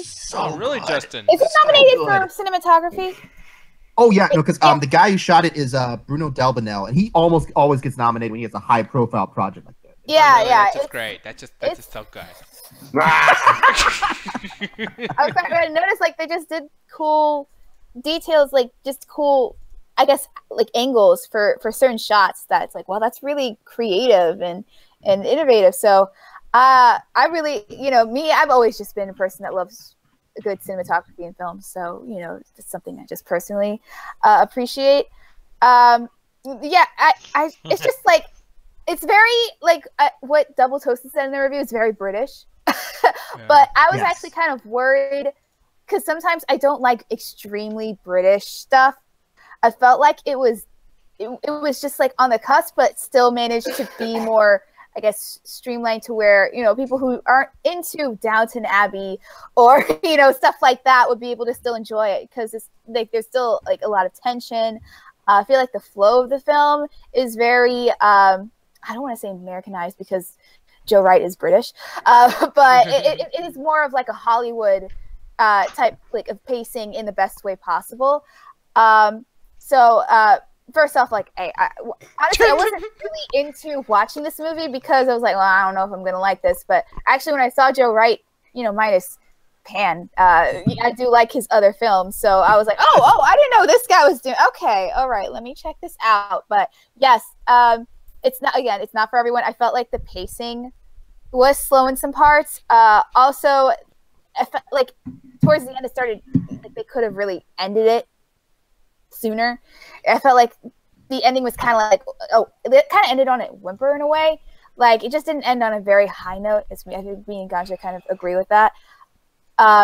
But otherwise, I think this is very interesting if you're really into like British history. Winston Churchill, especially me, like coming from The Crown, found him very interesting in that, and then going to this, I felt like you could kind of have almost like a back-to-back showing, like the King's Speech, The Crown, and then showing Darkest Hour and Dunkirk as well, because it does take place during that. That's one thing that we were discussing about, is that it takes place during the Dunkirk time. So this could easily be an accompanying movie as well, because it seems to hit all the notes of what's going on with the soldiers getting pushed back, them dealing with the boys on the beach, and them dealing with trying to get all these boats out there at the same time. And it does touch on the soldiers a little bit personalized through his secretary that trying to keep him grounded. I don't know if she was real or not, but apparently that was how the movie's trying to use to give him a more of a humanized character, because her brother does die in the war, and it does touch on that they're surrounded in Dunkirk. So you could easily just switch over between the two movies on how well they're done, especially that this movie is not very violent or very, I guess, suggestive or sexual or very vulgar. So it's easier to have them as a back-to-back film rather than just a random war film. But I think the most vulgar it gets is that joke where he accidentally did the victory sign wrong. Yeah. And explain to him what that meant. I thought that was probably one of the funniest bits in the movie. And one thing I did have a problem with, because we did watch it with a few people that are not history buffs like me and Allie, and I had to explain a lot of things that were happening within the scenes and what characters were interacting with a few people. And I think that's one of the things that kind of fell flat with the movie. I think when you're doing a history movie, you should always try to present the characters in a way that you know who's going on and whose roles are being played to who, because then you're just following Winston Churchill and all these random British people that you don't have any idea who they are. And some of these characters are actually pretty big up there, down to I think Neville Chamberlain is also another character they were able to get an actor that looks just like the fucking actual dude from history. And I think a lot of people wouldn't know who he is unless they mention his name several times. And even then, they don't really touch on, besides the first half, about who he is. And after that, it's just like, oh, he's just another part of the war cabinet. And I think that's a kind of a betrayal to like how it was a big problem with Winston Churchill, not Winston Churchill, but the fact that Neville Chamberlain kind of like resigned and Winston Churchill took over the spot, and how disruptive the government was over that, and how they really wanted to bring him on to kind of solidify the government from the past and the new one. And I think they don't really touch on that a little too much for people that aren't into history to get that right away.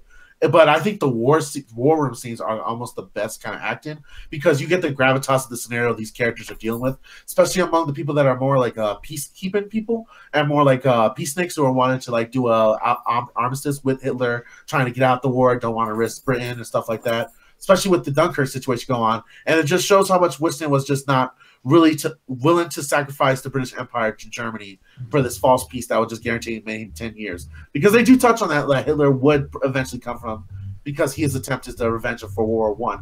And they do get into that a little bit, but not so much that I think a lot of audience gets, while these characters have this kind of power dynamic of what's going on during the war.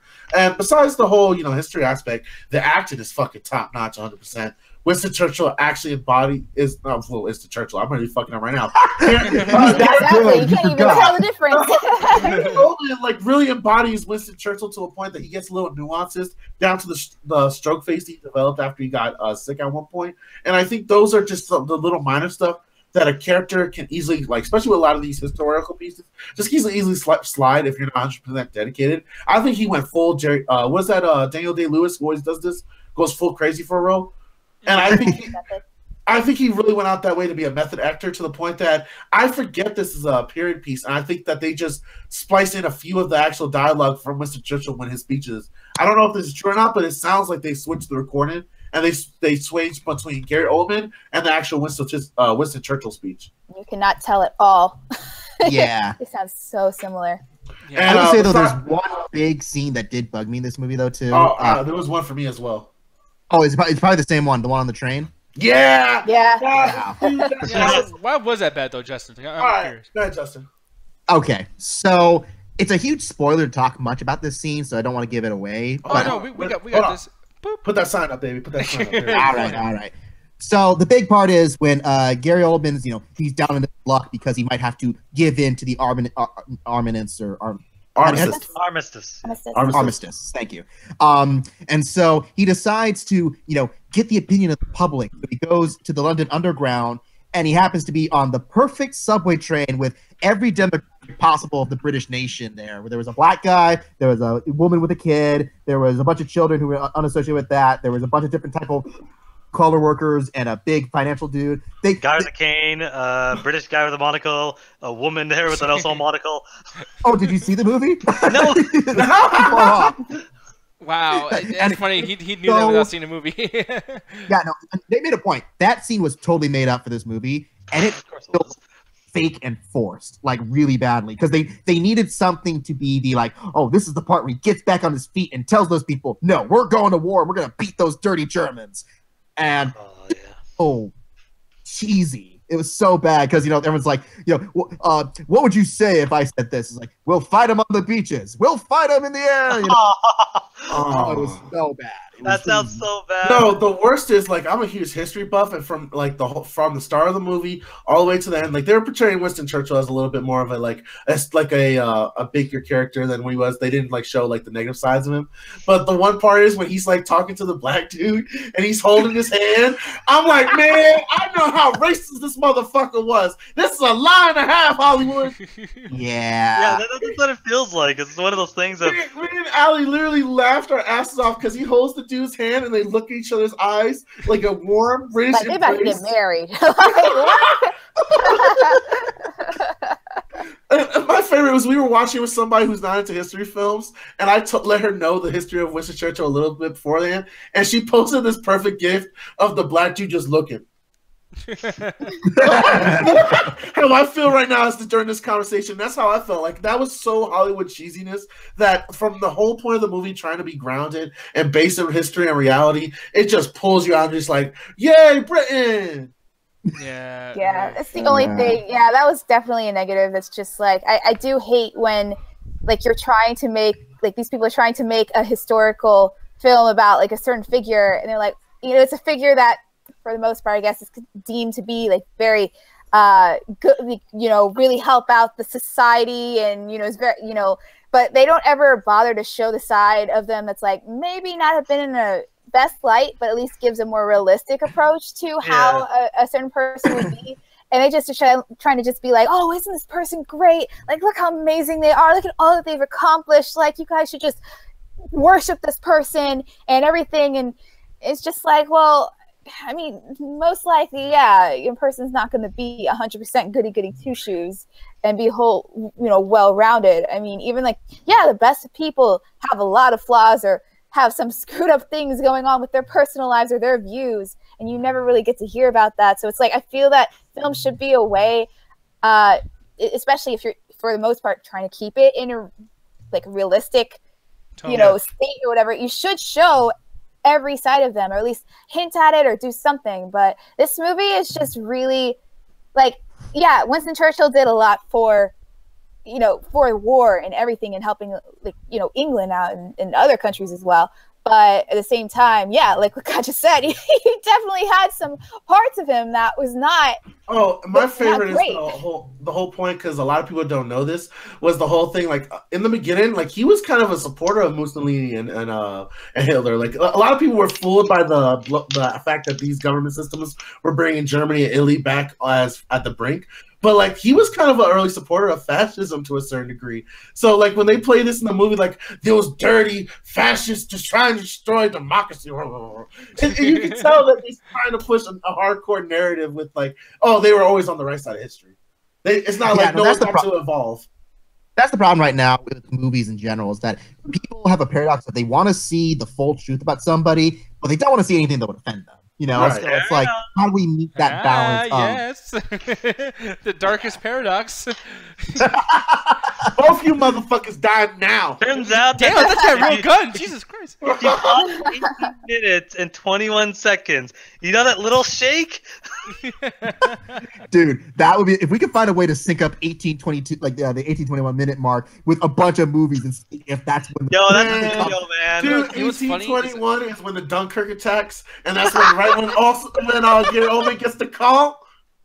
Dude, no, but that's the thing, though. You can actually do it with Marvel movies, man. Like, and not in a sense like they're connected. It's just like sometimes movies have a template, and that's why some movies that aren't so action-packed and things like that actually do seem more interesting. And that's why, like this movie, I mean, the way you guys are talking about it makes me want to watch it. I'm not going to. Oh, but that's the thing. Wait, hold on. I was under the impression that you had watched this movie, Nick. So No, you're no, telling Nick, me, by now. He read the Wikipedia page. man, No. you guys stop doing that. You guys stop judging a movie before you even watch it. He just listened to one of my political rants and just take bits of that. Yeah. By the way, just I'm gonna tell you. You know, Allie, you're right. You're really right. Because I'm gonna show You something came real off quick. like you had watched it, like, oh, this movie's boring. No, see, this part I want to see.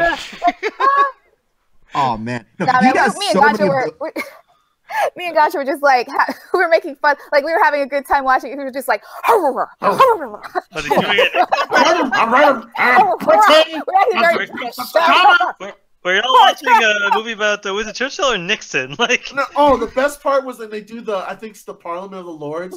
We were all fucking around just going, here. No, remember Oh. remember at the end when like he's reading that newspaper and you can't hear he's mumbling the whole time, and then the last part he pronunciates. The best part is we were man. watching it with somebody and they had just unmuted their mic was like, what? I don't know. It's kind of funny. Like I'm almost with Nick. Like I don't want to see this, not because I think it'd be boring, but after watching The Crown, I'm like, I kind of don't need to see another thing of. The Winston Crown Churchill. does it better because it has a longer chance and it could go into the nitty gritty about the family detail and how they interact with each other. Yeah. But it suffers from the same old biopic stuff, honestly. Well, and that's the thing is that this is a very well done, familiar biopic. Like Yeah. it does exactly the same things you've seen in every biopic, but just with Winston Churchill and a great performance. You know, but other than it's got the same beats, it's got the same tropes. I mean, it's kind of like Theory of Everything. You know, where Theory of Everything is very much the staple of what you expect when you see a film about a famous person. You know, so Right. this is that form. In fact, it's the same writer as The Theory of Everything. So, there you go. Yeah, I Yeah, think man. honestly, like the only thing that'll be really memorable about this movie is Gary Oldman's performance. Otherwise, I really don't think people will really like remember this film down the line as being one of the greats. It's definitely good. It's definitely well made and everything, but I just don't think that it's extraordinary or anything else that really stands out, you know? And I mean, Having with said that, opinion right it made a lot of money, and when I went to go see it in December, my theater was packed. That's Like good. tons of people watching this movie. So Yeah. I definitely Not do an think it audience. deserves all the money it gets. You know, it's definitely that well made. But with you Yeah. saying that though, and just taking your opinion that you just said right now, I mean, what does this kind of lead to? Because I'm pretty sure there's maybe a couple of other negative things about it than you guys have actually mentioned. But if there isn't, or if there is, what would this actually like come out to as far as like the ratings? Well, for me, it's kind of hard because, like, you know, technically it's a very well done film, and Gary Oldman really is the shining star in it. However, I do feel like, yeah, some of the stuff we said about, you know, not having a whole like rounded view of Winston Churchill and some of the inaccuracies, I would say it's a high rent it. Just because, like, I think about personally, yeah, I would rent this movie and watch it. I wouldn't buy it though. I just feel like it's one of those one-time films. You know, you watch it one time and you're like, okay, I'm good. You know, I don't really need to watch this again, unless you're an actor and you're trying to study acting. You know, trying to study like acting. Like Gary Oldman's definitely like a perfect person to study. But other than that, yeah, I don't feel like. In my collection, my library collection, I wouldn't have it. But yeah, you know, if it comes out on rental and it's like maybe $1.99 or 99 cents or something like that, I'm like, yeah, definitely it's worth the time, your time to watch. So that's what I would say. Okay, and then Justin, you buddy, what would you rate this on the side there, buddy? I'm pretty much in line with Ali on this one. Like, rent it is it seems like a very damning kind of like phrase. Say it's like it's not a rental like that quality like you think like Victor Crowley or those kind of cheap horror films, but it's not great, but it's very, very good. In fact, like there are certain scenes that I still think back on. Like there's one great bit when Gary Oldman's talking to Franklin Roosevelt on the phone, and it's funny. There's not a lot of camera movement, there's not a lot of editing, and you don't even see Franklin Roosevelt. You only hear him on the phone. So no rap battle.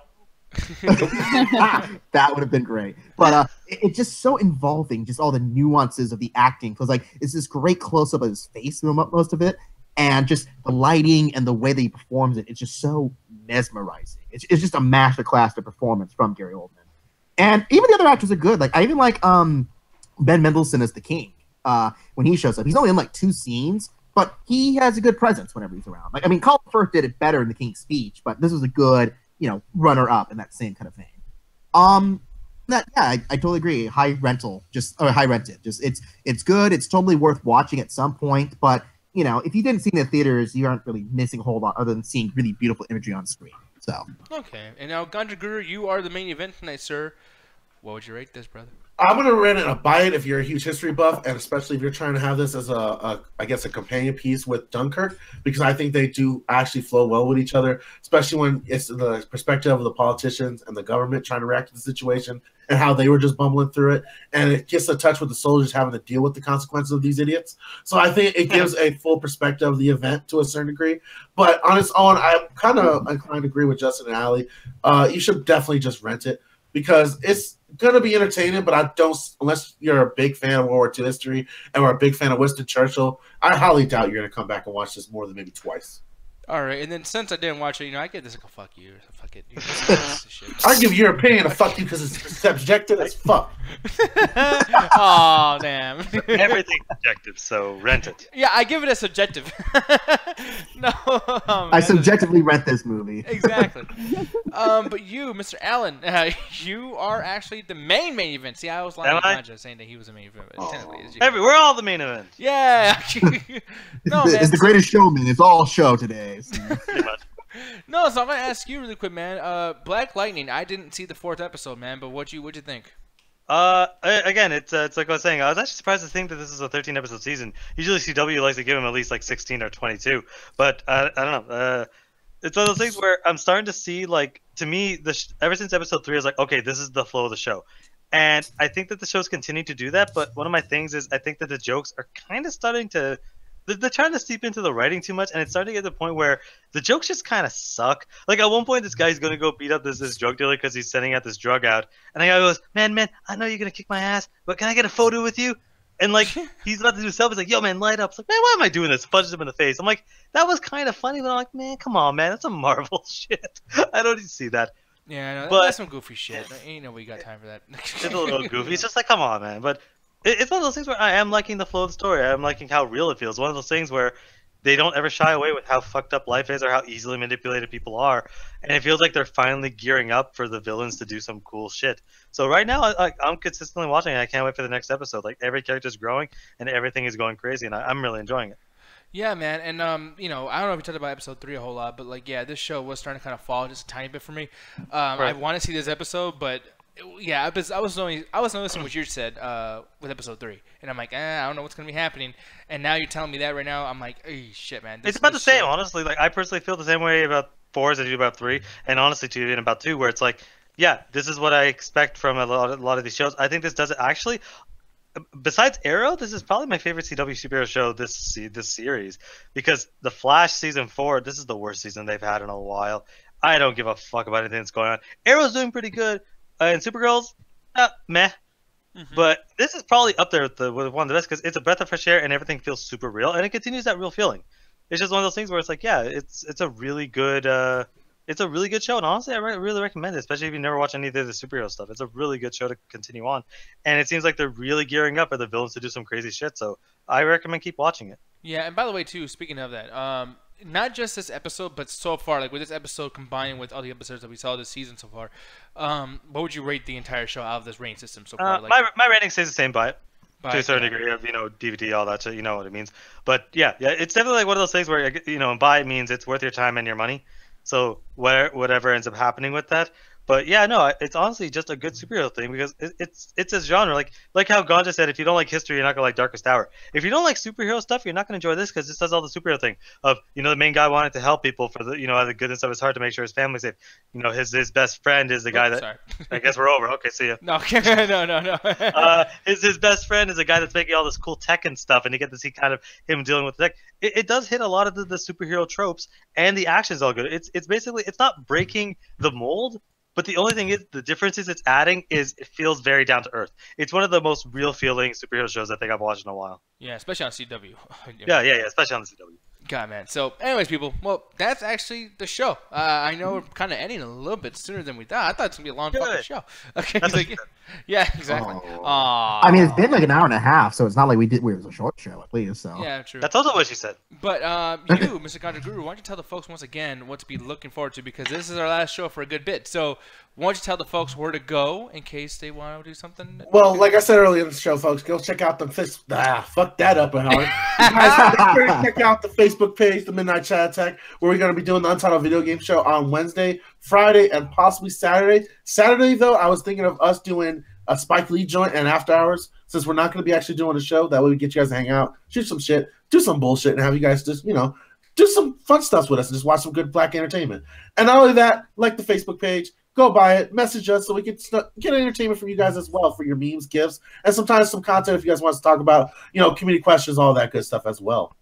Oh, yes, people. So that's basically about it. If you guys want to get into the Rabbit, go to rab.it. Ooh, I'm glad you brought that up. I forgot to mention, thank you, Nick. I'm sorry to interrupt. But for the after hours tonight, we're actually planning to do Secret Hitler, which is a video game kind of like Quick Blast.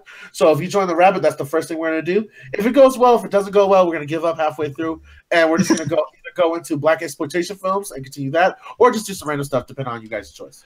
By the way, Alan, I found Homeboys in Outer Space on YouTube. If anyone wants How long is the episode? 20 minutes. Yo, we're watching it. You and can't as stop. we're doing this, by the way, folks, I just want to show you something really quick. I've been meaning to do this when we do these shows. Let me see. I guess I'll put it like this. Fuck it. I'll show you guys the screen because I was trying to take this part off. But anyways, we're gonna be selecting everybody in this chat thing over here to bring everybody into the Rabbit. But on top of that too, I just posted the links back in the DT chat and in the YouTube chat. So you guys click on that link, it'll take you directly to our Rabbit. And then another thing too is I can't hear you guys because I usually go away from the computer for a bit. So the first person on the internet that types in a 1 or says give me the remote, the first person that says that, I will give you the remote, and then until we get things started, until we start getting the show going and getting a poll out and everything like that, you will have control. Just don't be rude with anybody because I will come back in here, I'll take that shit away, and you will respect me. No, I'm just playing. But, you will respect his authority. No, but for other people, I'll give you guys the remote just so you guys can kind of, show the toasts what you guys are into. You know what I mean? I want, everyone talks about show all the time, so let's nerd the fuck out together. So, with that said, Ganja Guru, it's time for us to get the fuck out of here, dude. So there's only one thing to say. You got this. You got this, boy. You got this. Attack that chat. Where is my window? Oh, there it is. Thank you. Good night. Very, very good. Again. I clicked the wrong.